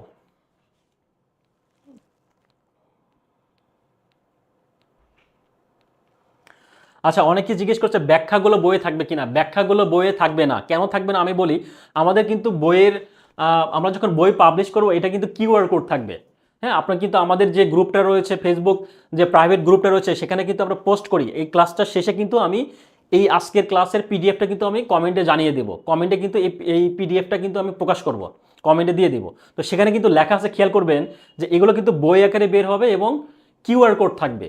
এখানে কোনো ব্যাখ্যা থাকবে না। ব্যাখ্যাগুলো আমাদের এই ক্লাসটা কিউআর কোডের মাধ্যমে, আমি যে ক্লাসটা নিলাম আমার বাংলার জন্য, এরকম অঙ্কের জন্য, ইংরেজির জন্য, সবগুলো জিকের জন্য, সবগুলোর কিন্তু কিউআর কোড থাকবে, যেখান থেকে আপনি কি করবেন আমাদের ক্লাসগুলো দেখতে পারবেন। যদি কোনো সমস্যা হয় আপনি নিজের মতো করে মডেল টেস্ট দিবেন। যদি কোনো কিছু সমস্যা হয়, কনফিউশন হয়, তখন আমাদের কিউআর কোড স্ক্যান করে আমাদের ভিডিওগুলো দেখতে পারবেন, আমাদের ক্লাসগুলো আপনারা দেখতে পারবেন। এটা কিন্তু আমরা বারবার বলে আসছি। আমাদের যে প্রাইভেট গ্রুপটা আছে সেই গ্রুপে যুক্ত হলে কিন্তু আমাদের যে কার্যক্রম, আমাদের যে পরবর্তী পরিকল্পনা সবগুলো কিন্তু আমরা গ্রুপে প্রকাশ করছি স্ট্যাটাসের মাধ্যমে। একটু খেয়াল করলে দেখতে পারবেন এগুলা। ওকে, একটু খেয়াল করে পাপে বিরত থাকো কোন কারকে কোন বিভক্তি? পাপে আমরা কি জেনেছি? যদি বলা হয় বিচ্যুত, বিচ্যুত, গৃহীত, গৃহীত, তারপর কি জাত, ভীত, এগুলো সম্পর্কে কিন্তু এগুলো কিন্তু আপনারা জানেন। হ্যাঁ, ভীত, জাত, বিচ্যুত, আরম্ভ, এগুলো যদি শুরু হয়, এগুলোতে যদি শুরু হয় সেক্ষেত্রে কি হবে, বা এগুলো যদি থাকে সেক্ষেত্রে কি হবে? এটা হচ্ছে অপাদান কারক হবে। অপাদান কারক। তাহলে এখানে বলছে পাপে বিরত থাকো, যদি বিরত, বিরত, এখানে বলছে পাপে বিরত থাকো। তো এই বিষয়গুলো যদি থাকে, বিরত, ভীত, বা যদি বলা হয় আমি বাবাকে বড্ড ভয় পাই, বা পাপে বিরত থাকো, হ্যাঁ, তো এই বিষয়গুলো যদি থাকে তাহলে কি হবে? সেটা হচ্ছে অপাদান কারক হবে। তাহলে অপাদান কারক এখানে বলছে পাপে, পাপেটা কি? এখানে আছে এ, এখানে কিন্তু এ, অর্থাৎ এ, এ হচ্ছে বিভক্তি। এ বিভক্তি যুক্ত হলে কত? এ বিভক্তি আমরা জানি কি, বিভক্তি টোটালে 7টা। তো এ বিভক্তি হচ্ছে এ উন্তস্থ অ এবং তে, এটা হচ্ছে সপ্তমী বিভক্তি। সেক্ষেত্রে অ্যান্সার হচ্ছে অপাদানের সপ্তমী। আচ্ছা, এখন একটু খেয়াল করে ঈশ্বরচন্দ্র বিদ্যাসাগরকে কোন প্রতিষ্ঠান বিদ্যাসাগর উপাধি প্রদান করা হয়? চতুর্থ বিজেস পরীক্ষা বা সহকারী জজের পরীক্ষায় এই প্রশ্নটা ছিল। ঈশ্বরচন্দ্র বিদ্যাসাগরকে কোন প্রতিষ্ঠান কি করা হয়? কোন প্রতিষ্ঠান ঈশ্বরচন্দ্রকে বিদ্যাসাগর উপাধি প্রদান করে? বিদ্যাসাগর উপাধি প্রদান করে কে? প্রেসিডেন্সি কলেজ, সংস্কৃত কলেজ, বিদ্যাসাগর কলেজ এবং কলকাতা বিশ্ববিদ্যালয়। এটা হবে কি? সংস্কৃত কলেজ। কত সালে করা হয়? এখান থেকে আর কি কি তথ্য থাকতে পারে একটু খেয়াল করি। এই প্রশ্ন থেকে আর যে সকল রিলেটেড প্রশ্ন হইতে পারে সেগুলো আমরা একটু দেখার চেষ্টা করব।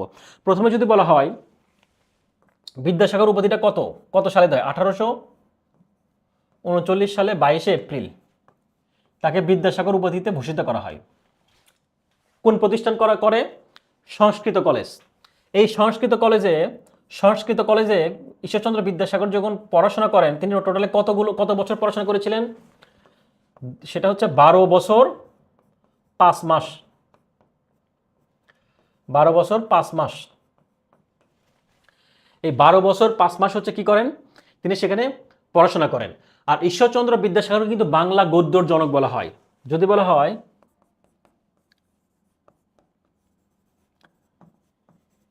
আধুনিক বাংলা গদ্যর জনক, যদি বলা হয় আচ্ছা আধুনিক বাংলা গদ্যর জনক হচ্ছে কে? আধুনিক বাংলা গদ্যর জনক হচ্ছে কে? ঈশ্বরচন্দ্র বিদ্যাসাগর। এবং উনি কিন্তু বাংলা গদ্য কিন্তু কি করেন? বাংলা গদ্য হচ্ছে জ্যোতিচিহ্নের, তিনি কিন্তু প্রথম বাংলা গদ্যে জ্যোতিচিহ্নের প্রয়োগ করেন, বা জ্যোতিচিহ্নের গদ্যে কি করেন? জ্যোতি বা বিরাম চিহ্নের কি করেন? প্রবর্তন করেন।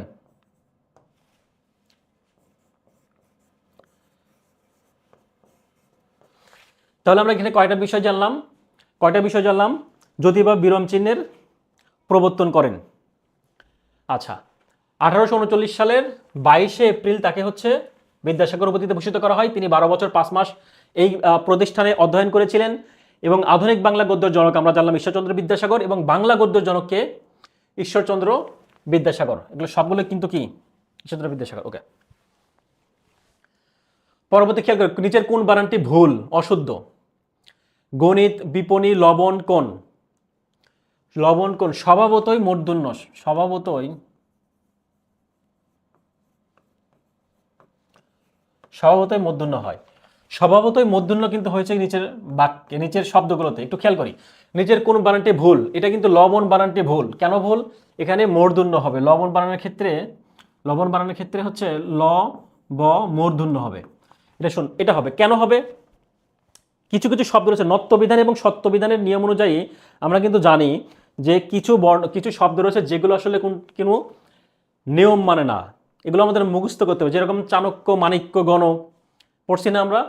তারপর তারপর কি লবণ, চাণক্য, মাণিক্য, লবণ, তারপর কি কণিকা, বীণা, এই শব্দগুলো কিন্তু আমরা পড়ে আসছি। তো এইটা আপনারা হচ্ছে মূলত যে বইগুলো রয়েছে, বোর্ড বই বলুন বা আপনাদের কাছে যে সিরিজের বই আছে, এগুলো হচ্ছে সরাসরি মুখস্থ করবেন, এগুলো আসলে বোঝানোর কিছু নাই। ঠিক আছে? এখানে বলছে অশুদ্ধ কোনটি? এটা কিন্তু অশুদ্ধ, অ্যান্সার হচ্ছে লবণ। শুদ্ধ রূপ হচ্ছে কোনটা? মূর্ধন্য হবে। আচ্ছা, পরবর্তী প্রশ্ন একটু খেয়াল করি। বাংলা সাহিত্যের প্রথম মুসলিম ঔপন্যাসিকের নাম কি? বাংলা সাহিত্যের প্রথম মুসলিম ঔপন্যাসিকের নাম হচ্ছে কি? মীর মোশাররফ হোসেন। তো মীর মোশাররফ হোসেন কিন্তু বাংলা সাহিত্যের কিন্তু প্রথম মুসলিম ঔপন্যাসিক বটেই। তিনি কিন্তু আহ, বাংলা সাহিত্যে মুসলিম, আমি একটু খেয়াল করে লিখে দেয়, বাংলা সাহিত্যে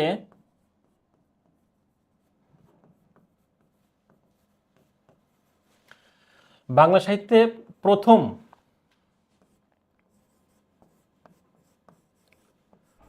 বাংলা সাহিত্যের প্রথম মুসলিম বাংলা সাহিত্যে প্রথম মুসলিম সাহিত্যিক, মুসলমান সাহিত্যিক নাটক রচনা করেন কে? সেটা হচ্ছে মীর মোশাররফ। নাটক কোনটি? এটা হচ্ছে কি? নাটকের নাম হচ্ছে বসন্ত কুমারী। বসন্ত কুমারী, বসন্ত কুমারী।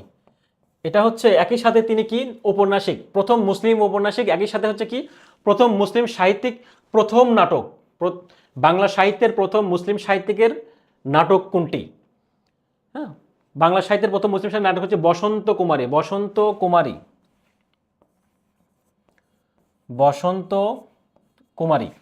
বসন্ত কুমারী নাটকটি কিন্তু, বসন্ত কুমারী নাটকটা হচ্ছে তিনি একজনকে উৎসর্গ করেছিলেন। ইনি হচ্ছে নওয়াব আব্দুল লতিফ।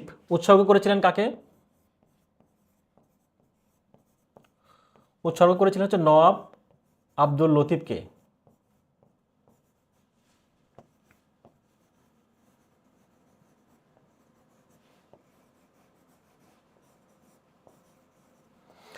আচ্ছা, একটু খেয়াল করি, নওয়াব আব্দুল লতিফকে তিনি উৎসর্গ করেছিলেন। এখন তার প্রথম যে কাব্য, তার প্রথম উপন্যাসের কথা যদি বলা হয় তাহলে সেটা কিন্তু রত্নবতী। তার প্রথম উপন্যাস, প্রথম উপন্যাসের কথা যদি বলা হয়, প্রথম উপন্যাসের কথা যদি বলি, প্রথম উপন্যাস হচ্ছে রত্নবতী।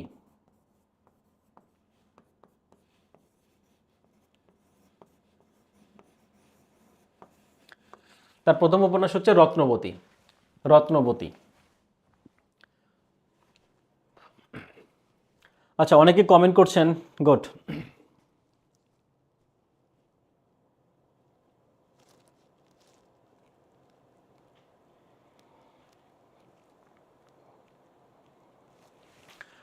আচ্ছা, আমরা পরবর্তী প্রশ্নে চলে যাই।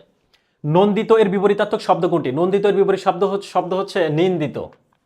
নন্দিত এর বিপরীত শব্দ নিন্দিত। নেক্সট কোশ্চেন, শূন্য পুরাণের রচয়িতাকে? শূন্য পুরাণের রচয়িতা হচ্ছে 46তম বিসিএস কোশ্চেন ছিল, শূন্য পুরাণের রচয়িতাকে? অ্যান্সার হচ্ছে রামায় পণ্ডিত। তো এইটা জানার আগে এই রিলেটেড আর কি কি প্রশ্ন হতে পারে এটা একটু জানার চেষ্টা করব। প্রথমত আমরা কিন্তু শূন্য পুরাণের রচয়িতা হচ্ছে রামায় পণ্ডিত, এটা কিন্তু আমরা জানি, কিন্তু আমরা এটা জানি না হয়তো বা অনেকেই যে রামায়ণ পণ্ডিত কিন্তু একটা নির্দিষ্ট ব্যক্তি নয়। রামায়ণ পণ্ডিত কিন্তু একটা নির্দিষ্ট ব্যক্তি নয়। এখানে রামায়ণ পণ্ডিত বলতে এখানে 5 জন লেখকের সম্পর্কে জানা যায়। 5 জন লেখক সম্পর্কে জানা যায়, 5 জন লেখক। অর্থাৎ মূলত শূন্য পুরাণ কিন্তু রচয়িতা করেন হচ্ছে রামায় পণ্ডিত। বাট এই রামায় পণ্ডিতটা কিন্তু 5 জন লেখক যারা নিজেকে হচ্ছে রামায় পণ্ডিত হিসেবে, রামায়ণ পণ্ডিত হিসেবে, রামায় পণ্ডিত হিসেবে কি করে উল্লেখ করেন। যারা নিজেকে কি করেন রামায় পণ্ডিত হিসেবে উল্লেখ করেন, অর্থাৎ রামায় পণ্ডিত হিসেবে নিজেদেরকে পরিচয় দান করেন। তো এখন কথা হচ্ছে শূন্য পুরাণের রচয়িতা আমরা রামায় পণ্ডিত জানলাম, যেখানে 5 জন লেখকের নাম সম্পর্কে জানা যায় বা 5 জন লেখক সম্পর্কে জানা যায় যারা নিজেদেরকে রামায় পণ্ডিত হিসেবে পরিচিত লাভ করে। এখন শূন্য পুরাণটা আসলে শূন্য পুরাণ হচ্ছে পদ্য এবং গদ্য মিশ্রিত চম্পকাব্য। পদ্য এবং গদ্য মিশ্রিত হচ্ছে চম্পু কাব্য। পদ্য এবং গদ্য মিশ্রিত হচ্ছে চম্পকাব্য। আচ্ছা, এখন এই রামায় পণ্ডিত আসলে কে নাম? প্রথমে হচ্ছে এই রামায় পণ্ডিত, এখানে যে শূন্য পুরাণ, এই শূন্য পুরাণের নামটা প্রথমে কে দেন? অর্থাৎ শূন্য পুরাণ নামে যে রচয়িতা, এটার নাম দেন প্রথম হচ্ছে নগেন্দ্রনাথ বসু। নগেন্দ্রনাথ বসু। এই নগেন্দ্রনাথ বসু নামে যে ব্যক্তিটা, ইনি কিন্তু প্রথমে শূন্য পুরাণের নাম দান করেন। এবং এই শূন্য পুরাণে টোটালি অধ্যায় আছে কয়টি? 53টি অধ্যায় আছে। 51টি অধ্যায় রয়েছে। 51টি অধ্যায় রয়েছে। 51টি। তো এখানে যে 51টি অধ্যায় রয়েছে এই গ্রন্থে বা এই কাব্যে, তো এই 51টি অধ্যায়ের মধ্যে 5টি অধ্যায়ে সৃষ্টি তত্ত্ব নিয়ে আলোচনা করা হয়েছে। 5টি অধ্যায়ে সৃষ্টি তত্ত্ব নিয়ে আলোচনা করা হয়েছে এবং যে 46টি বাকি অধ্যায় থাকবে, এই বাকি 46টি অধ্যায়ে তিনি ধর্মপূজার নিয়ম নীতি সম্পর্কে বলা রয়েছে। ধর্মপূজার নিয়ম নীতি সম্পর্কে উল্লেখ করা হয়েছে। তাহলে আমরা শূন্য পুরাণ সম্পর্কে আমরা কয়েকটা তথ্য জানলাম। শূন্য পুরাণের রচয়িতাকে রামায় পণ্ডিত। রামায় পণ্ডিত একক কোনো ব্যক্তি নয়। এখানে রামায় পণ্ডিত বলতে কয়েকজন লেখকের কথা জানা যায়, মোটামুটি 5 জন লেখকের কথা জানা যায়, যারা কিনা নিজেদেরকে রামায় পণ্ডিত হিসেবে উল্লেখ করেছেন। তো এখানে গদ্য পদ্য মিশ্রিত চম্পকাব্য নগেন্দ্রনাথ বসু হচ্ছে কি করেন? প্রথম শূন্য পুরাণের হচ্ছে নাম দেন। রামায় পণ্ডিত হচ্ছে নগেন্দ্রনাথ বসু, কিন্তু শূন্য পুরাণের হচ্ছে নাম রাখেন প্রথম উনি। আচ্ছা, আমরা একটু পরবর্তী প্রশ্ন একটু খেয়াল করি। তো এই তথ্যগুলো কিন্তু আপনারা অবশ্যই নোট ডাউন করবেন, অবশ্যই। এগুলো তথ্য আপনি কোথাও এরকমভাবে বিস্তারিত বইয়ে পাবেন না। হ্যাঁ, আপনারা খেয়াল করেন, আপনারা বাজারের অনেকগুলো বই দেখবেন, খুঁজে খুঁজে এই তথ্যগুলো পাবেন না আপনারা। সুতরাং এগুলো মিস করেন না। হ্যাঁ, এটা অনুরোধ থাকবে, এগুলো মিস করেন না, লিখে নিন ভালোভাবে। আচ্ছা, বাংলা ভাষায় ব্যবহৃত মৌলিক স্বরধ্বনি কয়টি? বাংলা ভাষায় ব্যবহৃত মৌলিক স্বরধ্বনি হচ্ছে কয়টি? 7টি। আমি যদি একটু খেয়াল করি, স্বরেয়, স্বরেয়া, রস্বই, দীর্ঘই,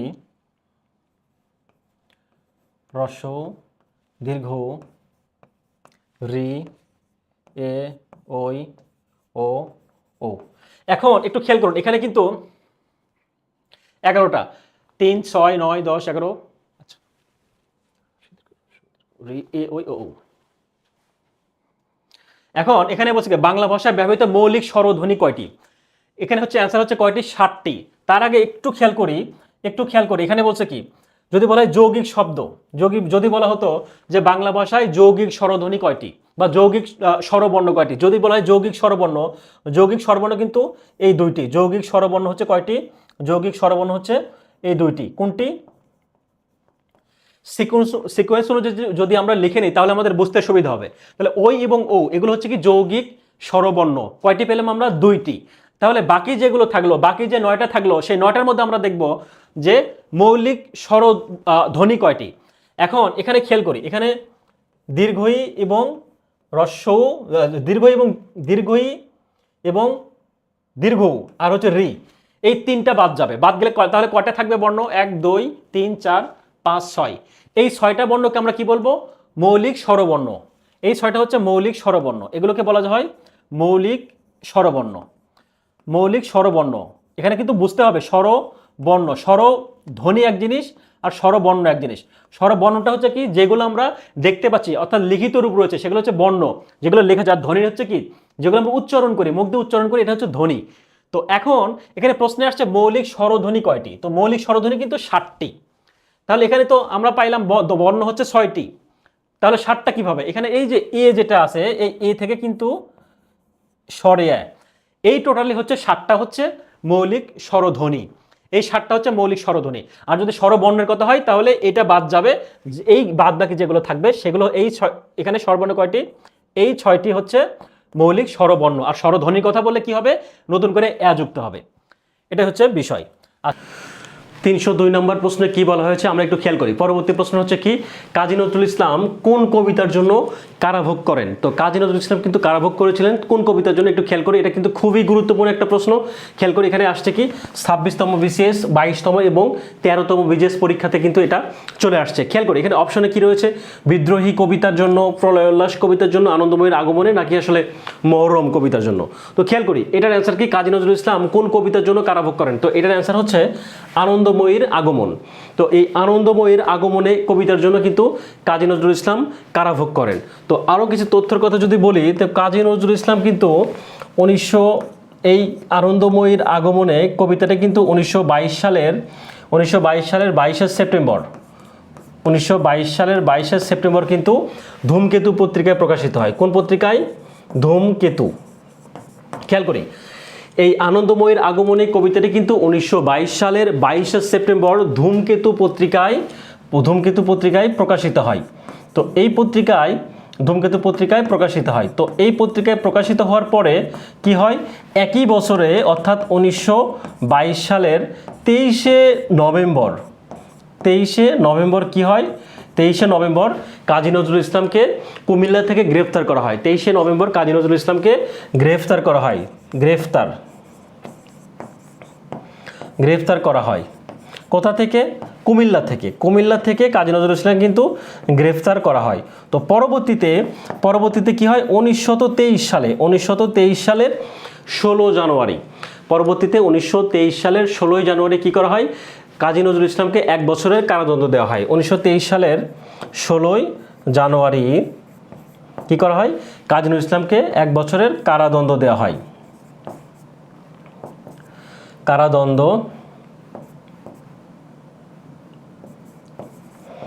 হয়। তাহলে আমরা এখানে কয়েকটা তথ্য পেলাম। কি তথ্য পেয়েছি খেয়াল করি। আনন্দময়ীর আগমনে কাব্যগ্রন্থের জন্য কবিতার জন্য আনন্দময়ীর আগমনে কবিতার জন্য কি করেছিলেন, এখানে কারাভোগ করেছিলেন কে? কাজী নজরুল ইসলাম। কত সালে? 1922 সালে 22শে সেপ্টেম্বর কিন্তু ধূমকেতু পত্রিকায় এই কবিতাটা প্রকাশিত হয় এবং 22 সালের 23শে নভেম্বর গ্রেফতার করা হয় কুমিল্লা থেকে কাজী নজরুল ইসলামকে।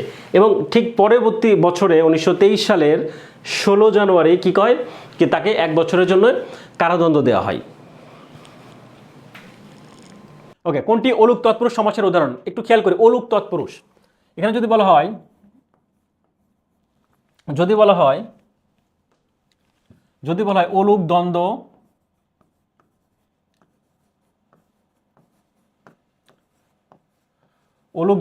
অলুক তৎপুরুষ এবং হচ্ছে কি অলুক বহুব্রী।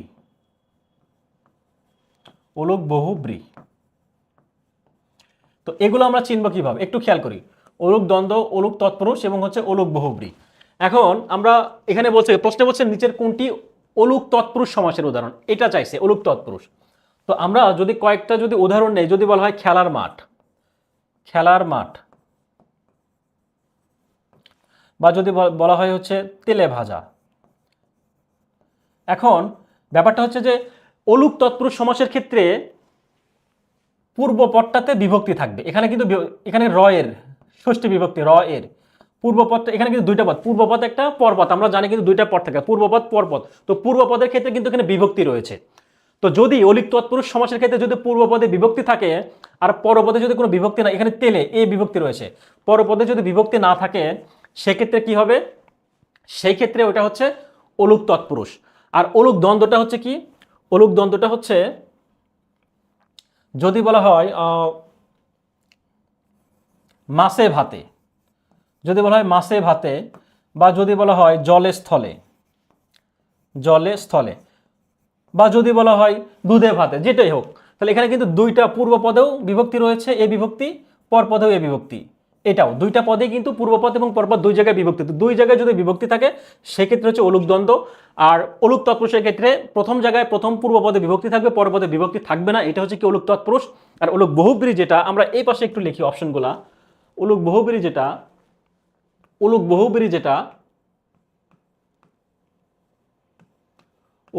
বহুব্রী, যদি বলা হয় গায়ে হলুদ, বা যদি বলা হয় কানে কলম, বা যদি বলা হয় মাথায় পাগড়ি, বা পায়ে হাতে বেরি, পায়ে বেরি, হাতে খড়ি, যেটাই আমরা বলি। এক্ষেত্রে কি হবে? এই ক্ষেত্রে খেয়াল করি, এখানে প্রথমটাতে এ বিভক্তি রয়েছে, এ বিভক্তি রয়েছে পূর্ব পদে, বাট পরবর্তী পদে কিন্তু বিভক্তি নাই, শূন্য বিভক্তি। তাহলে প্রথম পদে যদি বিভক্তি থাকে, পরবর্তী না থাকে, সেটা জানলাম আমরা অলিক তৎপুরুষ। আর অলোক বহুব্রীর ক্ষেত্রে প্রথম পদে বিভক্তি থাকবে, পর পদে থাকবে না, কিন্তু এখানে একটা শরীর বা অঙ্গবাচক কোনো কিছু বোঝাচ্ছে। সেক্ষেত্রে কিন্তু সাধারণত কি হয়? শরীর বা অঙ্গবাচক বোঝায়, এক্ষেত্রে শরীর বা অঙ্গবাচক বোঝাচ্ছে না, এখানে অলোক বহুব্রী হয়। তো আমরা কিন্তু আরো একটা বিষয় জানি যে অলোক তৎপুরুষের ক্ষেত্রে কিন্তু পরপদটা প্রধান পাবে। এই মাঠ, খেলার মাঠ বলতে কিন্তু খেলাকে বোঝাচ্ছে না, এটাকে মাঠটাকে প্রাধান্য পাচ্ছে, এখানে পরপদটা প্রাধান্য পাবে। আর যদি অলোক বহুব্রীর কথা চিন্তা করা হয়, তো অলোক বহুব্রী কিন্তু অন্য একটা বিষয় বোঝাবে। যেরকম গায়ে হলুদ বলতে কিন্তু গায়ে হলুদ বলতে এখানে বিবাহের কথা বলা হচ্ছে, যে কারো বিবাহের বিষয়টা। তো যাই হোক, এইভাবে আমরা মনে রাখতে পারি। তো শর্টকাটের কথা যদি বলা হয়, টেকনিকের কথা যদি বলা হয়, তাহলে দুই পাশে বিভক্তি থাকলে অলোক দ্বন্দ্ব, এক পাশে বিভক্তি থাকবে অলোক তৎপুরুষ, আর এক পাশে বিভক্তি থাকবে কিন্তু শরীরবাচক বা অঙ্গবাচক কোনো কিছু বোঝায়, সেক্ষেত্রে কি হবে? অলোক বহুব্রী। সাধারণত কিন্তু এই নিয়মটাই মোটামুটি সব জায়গায় এই নিয়মের মধ্যে সবগুলো পড়বে। তো এই ক্ষেত্রে কোনটা অ্যান্সার হবে? অলোক তৎপুরুষ সমাসের উদাহরণ কোনটি? অলোক তৎপুরুষ, তার মানে কি পূর্ব পদে বিভক্তি থাকবে, পর পদে থাকবে না। অলোক তৎপুরুষ তার মানে কলে ছাতা, আর এখানে মাথায় ছাতা, তারপর গায়ে, এখানে সবগুলো কিন্তু অঙ্গবাচক। তো অঙ্গবাচক যদি হয়, অঙ্গ যদি হয়, তাহলে আমরা কি জানছি? অলোক বহুব্রী। আর এখানে অঙ্গবাচক নাই, অর্থাৎ হচ্ছে কি দুই পাশে বিভক্তি নাই, শুধু এক পাশে, তার মানে এটা অলোক তৎপুরুষ সমাস। আচ্ছা, পরবর্তী প্রশ্ন একটু খেয়াল করি। ঠাকুরমার ঝুলি কি জাতীয় রচনা? ঠাকুরমার ঝুলি কিন্তু এটা রূপকথা। রূপকথা কার এটা? দক্ষিণারঞ্জন মিত্র মজুমদার।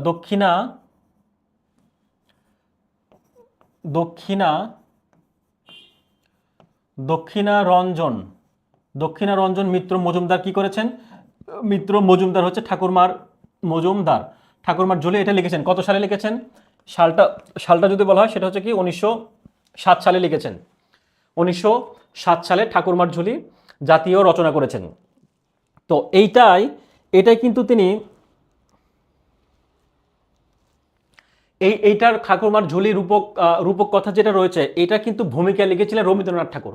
যদি এভাবে বলি, ভূমিকাটা কে লিখেছিলেন এই গল্পের? রবীন্দ্রনাথ ঠাকুর। আচ্ছা, বা রবি ঠাকুর, রবীন্দ্রনাথ ঠাকুর বা রবি ঠাকুর, এটা হচ্ছে ভূমিকা লিখেছিলেন। আর এটা কোন ভাষায় অনুদিত হয়? জার্মান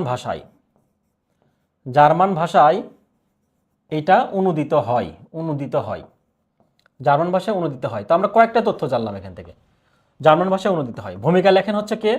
রবীন্দ্রনাথ ঠাকুর। জার্মান ভাষায় অনুদিত হয়, কত সালে প্রকাশিত হয়? 1907 সালে। এবং দক্ষিণারঞ্জন মিত্র মজুমদার হচ্ছে কি সংকলন করেন। কাস্টম শব্দের পরিভাষা কোনটি? কাস্টম শব্দের অর্থ কি? প্রথা। প্রথা যদি বলা হয় অভ্যাস বা কি সামাজিক রীতি, প্রথা, অভ্যাস বা সামাজিক রীতি। আর যদি বলা হয় কাস্টমস, এখানে যদি এ যুক্ত থাকে কাস্টমস, তাহলে সেক্ষেত্রে কি হবে? আমদানি রপ্তানি। কাস্টম যদি হয় সেক্ষেত্রে আমদানি বা রপ্তানি শুল্ক, এটা হচ্ছে অ্যান্সার হবে। ওকে, পরবর্তী প্রশ্ন একটু খেয়াল করুন। রেখাচিত্র কোন ধরনের রচনা? রেখাচিত্র মাধ্যমিক ও উচ্চ মাধ্যমিক শিক্ষা অধিদপ্তর স্টোর কিপারে। আচ্ছা, আমরা একটু অনেকে কমেন্ট করছেন,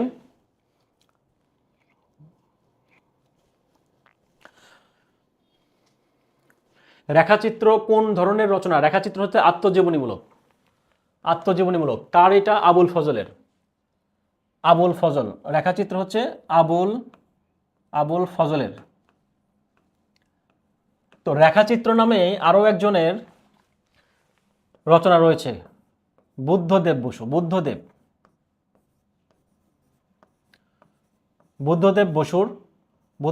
বসুর একটা গ্রন্থ রয়েছে, গল্পগ্রন্থ। বুদ্ধদেব বসুর হচ্ছে গল্পগ্রন্থ হচ্ছে কোনটি? রেখাচিত্র। রেখাচিত্র কোন ধরনের রচনা? এটা হচ্ছে রেখাচিত্র। তো আবুল ফজল কিন্তু বুদ্ধির মুক্তি আন্দোলনের সাথে সম্পৃক্ত ছিলেন। এবং তিনি শিক্ষা পত্রিকার পঞ্চম সংখ্যাটা সম্পাদনা করেছেন। শিক্ষা পত্রিকার পঞ্চম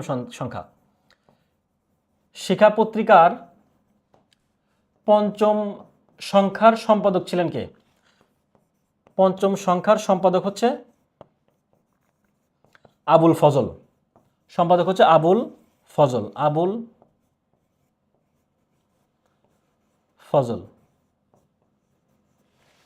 আচ্ছা, তাহলে আমরা কয়েকটা বিষয় জানলাম। রেখাচিত্রে কিন্তু দুইজন ব্যক্তির ছিল লেখা, একটা হচ্ছে যে আবুল ফজল, আর একটা হচ্ছে কি বুদ্ধদেব বসুর, আবুল ফজল এবং বুদ্ধদেব বসুর।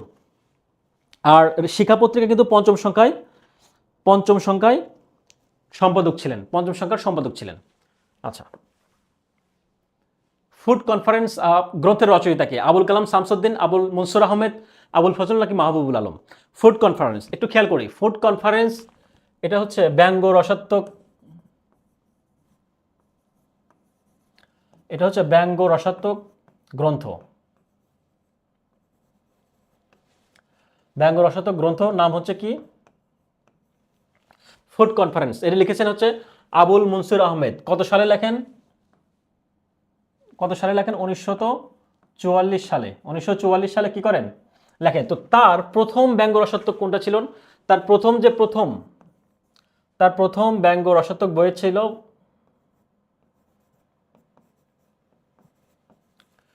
তার প্রথম ব্যঙ্গ রসাত্মক বইয়ের নাম হচ্ছে আয়না।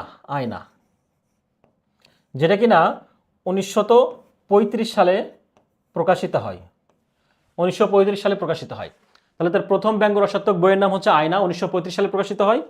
আর দ্বিতীয় যে ব্যঙ্গ রসাত্মক বই ছিল সেটা 1944 সালে প্রকাশিত হয়। তো দ্বিতীয় যে ব্যঙ্গ রসাত্মক বই, এটা হচ্ছে দ্বিতীয়। আচ্ছা, এটা দ্বিতীয় ব্যঙ্গ রসাত্মক বই, এটা দ্বিতীয়। তো তার এই ফুড কনফারেন্স গ্রন্থের যে মূল বিষয়বস্তু ছিল সেটা হচ্ছে মূলত 1350 সালের বাংলা, 1350 সাল, অর্থাৎ কি বলা হয় 50-এর মনন্তর, অর্থাৎ 1943 সালের যে দুর্ভিক্ষ, সেই দুর্ভিক্ষ সময় মানুষের দুঃখ দুর্দশা এবং বিভিন্ন বিষয়গুলো নিয়েই কিন্তু আবুল মনসুর আহমেদ এই ফুড কনফারেন্স গ্রন্থটি রচনা করেন। হিন্দু পৌদু বামত অবলম্বনে পদ্মাবতী কাব্য রচয়িতাকে? পদ্মাবতী কাব্য রচনা থেকে লালন কি দৌলত উজির বাহরাম খা, সৈয়দ সুলতান, দৌলত উজির বাহরাম খা, সৈয়দ সুলতান, আব্দুল করিম সাহিত্য বিশারদ এবং কি আলোয়াল। তো এর মধ্যে সঠিক অ্যান্সার কোনটি? সঠিক অ্যান্সার কোনটি? হিন্দি পদু মাবত অবলম্বনে পদ্মাবতী কাব্য রচয়িতা হচ্ছে, পদ্মাবতী কাব্য কে লিখেছেন? এটা লিখেছেন কে? আলোয়াল।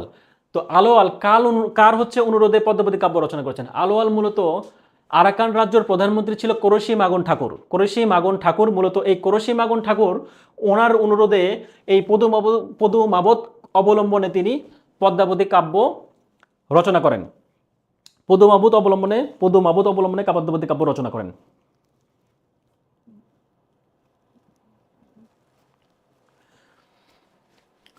আচ্ছা, পদু মাবত পদ্মা কাব্য রচনা করেন হচ্ছে মালিক মোহাম্মদ জায়ুসী। এই মালিক মোহাম্মদ জায়ুসী মূলত হিন্দি ভাষায় কাব্য রচনা করেছেন। ইনি হিন্দি ভাষায় হিন্দি ভাষায়। তো এই মালিক মোহাম্মদ জায়ুসী হিন্দি ভাষায় কাব্য রচনা করেছিলেন কোনটি? পদু মাবত। এই পদু মাবতটাই পরবর্তীতে কত সালে, এটা পদু মাবত কত সালে করা হয়? এটা হচ্ছে 1540। তারই মোটামুটি প্রায় 100 বছর পর, 110 বছর পর, অর্থাৎ 1651 সালে এই পদ্মাবতী কাব্যর রচনা করেছেন কে? আলোয়াল। আলোয়াল, যিনি কিনা আমরা একটু আগে বলেছি যে কোরশি মাগন ঠাকুরের অনুরোধে তিনি রচনা করেন। আচ্ছা, এলেবেলে বইটি কার লেখা? এলেবেলে বইটি কার লেখা? শঙ্কর, হুমায়ুন আহমেদ, তারাশঙ্কর বন্দ্যোপাধ্যায় নাকি যাযাবর? তারাশঙ্কর বন্দ্যোপাধ্যায় নাকি যাযাবর? এলেবেলে। তো প্রথম কথা হচ্ছে এলেবেলে নিয়ে কিন্তু দুইটা রচনা রয়েছে, দুইজন ব্যক্তির রচনা রয়েছে। একটা হচ্ছে হুমায়ুন আহমেদের, আর একটা হচ্ছে জিয়া হায়দার।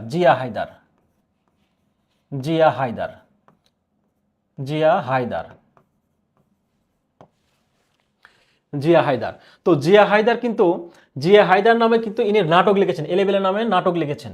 নাটক জিয়া হায়দারের নাটকের নাম হচ্ছে কি? এলেবেলে। এলেবেলে হচ্ছে জিয়া হায়দারের নাটক, এলেবেলে। আর এলেবেলে বইটি কার রচনা করেছেন? একটা গল্পগ্রন্থ কার? হুমায়ুন আহমেদের। আচ্ছা, পরবর্তী প্রশ্ন থেকে নিত্য মূর্ধন্য ষ কোন শব্দে বর্তমান? নিত্য মূর্ধন্য ষ আষাঢ়। নিত্য মূর্ধন্য ষ আমরা সাধারণত মুখস্থ করবো। যদি বলে পুরুষ, হ্যাঁ, মানুষ, পুরুষ, মহিষ, এগুলো কিন্তু নিত্য মূর্ধন্য ষ। বা ভাষা, ভাষা, ভাষ্য, এগুলো সবই কিন্তু নিত্য মধ্যনাস্য। তো এগুলো একটু মুখস্থ করার বিষয়, দয়া করে একটু মুখস্থ করে নেবেন। আচ্ছা, আমলার মামলা নাটকটি লিখেছেন কে? আমলার মামলা শওকত ওসমান, হুমায়ুন আহমেদ, মুনীর চৌধুরী নাকি কে? আমলার মামলা, আমলার মামলা লিখেছেন হচ্ছে, আমলার মামলা লিখেছেন হচ্ছে শওকত ওসমান। আমলার মামলা লিখেছেন হচ্ছে শওকত ওসমান। শওকত ওসমান, শওকত ওসমানের আমলার মামলা নাটকটি লিখেছেন হচ্ছে শওকত ওসমান। শওকত ওসমানের আরো কিছু গুরুত্বপূর্ণ নাটকের কথা যদি বলি, তাহলে আমলার মামলা নাটক শওকত ওসমান। যদি বলা হয় বাগদাদের কবি, ইরাকের রাজধানী বাগদাদ, সেই বাগদাদ এটা, হ্যাঁ, ইরাকের রাজধানী বাগদাদের কবি। তস্কর ও লস্কর, তস্কর ও লস্কর, এগুলো সবগুলো কিন্তু সৈয়দ ওসমানের লেখা, শওকত ওসমানের লেখা। এটা হচ্ছে শওকত ওসমানের লেখা। আচ্ছা, শওকত ওসমান, এটা কিন্তু সৈয়দ ওসমান না, শওকত ওসমান হবে, শওকত ওসমান। আচ্ছা, এগুলো হচ্ছে শওকত ওসমান হবে। আচ্ছা, তস্কর লস্কর এবং বাগদাদের কবি নাটক। আচ্ছা, স্বরান্ত অক্ষরকে কি বলে? স্বরান্ত অক্ষরকে কি বলে? স্বরান্ত অর্থাৎ যে সকল শব্দের শেষে উচ্চারণ করা হয় কি, যে সকল শব্দের শেষে যদি স্বরধ্বনি উচ্চারিত হয়, যে সকল শব্দের শেষে বা অক্ষরের পরে যদি স্বরধ্বনি উচ্চারিত হয়, সেই স্বরধ্বনিটাকে কি বলে আমরা? স্বরান্ত। স্বরান্ত, স্বরান্তর অপর নাম হচ্ছে কি? স্বরান্তর অপর নাম হচ্ছে মুক্তাক্ষর। মুক্তাক্ষর, মুক্তাক্ষর বা হচ্ছে কি বিবৃত।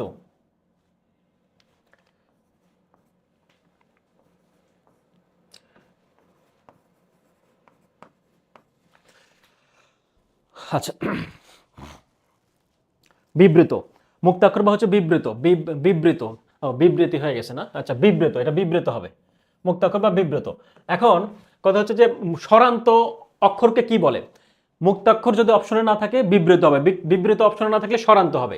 তাহলে একটু খেয়াল করি, যদি বলা হয় ভাষা, ভাষা এটা উচ্চারণ করার সময় আমরা শেষে একটা স্বরেয়া আছে না, স্বরেয়া, এটাই বলছে। যদি উচ্চারণের সময় যদি স্বরধ্বনি যদি শেষে আসে, শব্দের শেষে যদি স্বরধ্বনি আসে, তাহলে সেটা স্বরে আসে, স্বরে মানে হচ্ছে স্বরধ্বনি। বা যদি বলা হয় হচ্ছে কবিতা, স্বরে আসবে শেষে। বা যদি বলা হয় আশা, আশা, এগুলো কিন্তু সবগুলো শেষে কিন্তু একটা কি হবে? স্বরধ্বনি। তো স্বরধ্বনি যদি হয় তাহলে এইরকম স্বরান্ত অক্ষরকে বলা হচ্ছে মুক্ত অক্ষর বা হচ্ছে বিবৃত।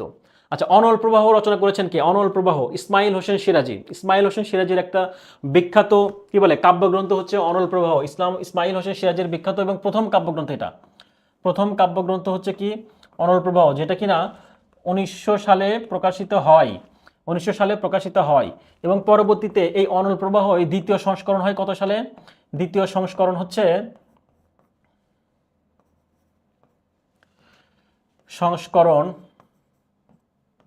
দ্বিতীয় সংস্করণ হচ্ছে 1909 সালে। দ্বিতীয় সংস্করণ হয় হচ্ছে 1909 সালে। এই 1909 সালে দ্বিতীয় সংস্করণের কারণে ইংরেজ শাসকরা বা ইংরেজরা কি করলো? তাকে বন্দি করলো, জেলখানায় ভরে দিল। তিনি জেলে ছিলেন কত সালে? 1910 থেকে 1912 সালে তিনি কি করা হয়? জেলখানায় তাকে বন্দি করা হয়, জেলখানায় ছিলেন। এই 2 বছর তিনি জেলখানায় ছিলেন। তো জেলখানায় থাকাকালীন সময়ে তিনি যখন জেলখানায় ছিলেন, তো জেলখানার যখন ছিলেন তখন তিনি কারা কাহিনী নামে একটা গ্রন্থ রচনা করেছেন। অর্থাৎ তার জেল জীবনের কাহিনী, অর্থাৎ তিনি যে 2 বছর যে জেলে ছিলেন সেখানকার যে ঘটনাগুলো ঘটেছে সেটারই কাহিনী নিয়ে একটা বই লিখেছেন। সে বইয়ের নাম দেন হচ্ছে কারা কাহিনী। সেই বইয়ের নাম দেন হচ্ছে কি? কারা কাহিনী। আচ্ছা, অনেকেই আপনারা কমেন্টে লিখেছেন ইসমাইল হোসেন সিরাজি। ওকে,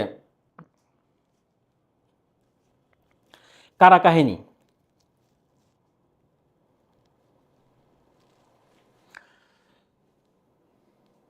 অনল প্রবাহ রচনা করেছেন কে? ইসমাইল হোসেন সিরাজি। আমরা জানলাম হচ্ছে ইসমাইল হোসেন সিরাজি। এটা কিন্তু পরবর্তীতে যে কারা কাহিনী নামে যে তিনি গ্রন্থ রচনা করেছেন, কারা কাহিনী নামে যে পরবর্তীতে যে গ্রন্থটা তিনি রচনা করেছেন, এটা কিন্তু সাধনা পত্রিকায় প্রকাশিত হতো, মাসিক সাধনা পত্রিকায় পরবর্তীতে প্রকাশিত হতো। আচ্ছা, লাস্ট প্রশ্ন একটু খেয়াল করি। প্রশ্ন হচ্ছে কাচি কোন ভাষার শব্দ? আচ্ছা, 14 নম্বর প্রশ্ন 300। কাচি হচ্ছে তুর্কি শব্দ। তুর্কি শব্দের মধ্যে কিন্তু আরো কিছু যদি বলি বেগম বা যদি বলা হয় খাতুন বা বাবা, এগুলো কিন্তু সবগুলো হচ্ছে তুর্কি শব্দ, তুর্কি শব্দ এগুলা সবগুলো তুর্কি শব্দ। তো আবে হায়াত এবং জীবন খোদা এই দুটি উপন্যাসের লেখককে আবুল মনসুর আহমেদ। আবে হায়াত আবুল মনসুর আহমেদ, এটা লেখা হয় কত সালে? আবে হায়াত লেখা হচ্ছে 1968 সালে, এবং জীবন খোদা লেখা হয় কত সালে? 1965 সালে, 65 সালে। দুটি উপন্যাসের লেখা হয় কার? আবুল মনসুর। তার আরও একটি উপন্যাস রয়েছে গুরুত্বপূর্ণ, তার আরও একটি উপন্যাস রয়েছে, সেই আরও একটি উপন্যাস, সেই উপন্যাসের নাম কি? সত্য মিথ্যা। সেই উপন্যাসের নাম হচ্ছে সত্য মিথ্যা, সত্য মিথ্যা। তাহলে আমরা কয়েকটা বিষয় সম্পর্কে জানলাম। আবুল মনসুর আহমেদের দুইটা গুরুত্বপূর্ণ উপন্যাস হচ্ছে কি? আবে হায়াত এবং জীবন খোদা। আরেকটা উপন্যাস হচ্ছে গুরুত্বপূর্ণ সত্য মিথ্যা, যেটা আর আবে হায়াত 1968 সালে এবং জীবন খোদা 1965 সাল। তো আমরা জীবন খোদার জায়গায় কিন্তু যদি মৃত্যু খোদা বলা হয়, আচ্ছা মৃত্যু খোদা, মৃত্যু খোদা কিন্তু আমরা জানি জীবনের জায়গায় যদি মৃত্যু খোদা কিন্তু কার? এটা কিন্তু আবার কাজী নজরুল ইসলামের। মৃত্যু খোদা, মৃত্যু খোদা কিন্তু কাজী নজরুল ইসলামের উপন্যাস। অর্থাৎ কাজী নজরুল ইসলামের কিন্তু আমরা তিনটা উপন্যাস সম্পর্কে জানি, বাঁধনহারা, মৃত্যু খোদা এবং কোহেলিকা, এই তিনটা উপন্যাস সম্পর্কে আমরা জানি। তাই না? মৃত্যু খোদা কাজী নজরুল ইসলামের উপন্যাস, কাজী নজরুল ইসলামের হচ্ছে উপন্যাস মৃত্যু খোদা।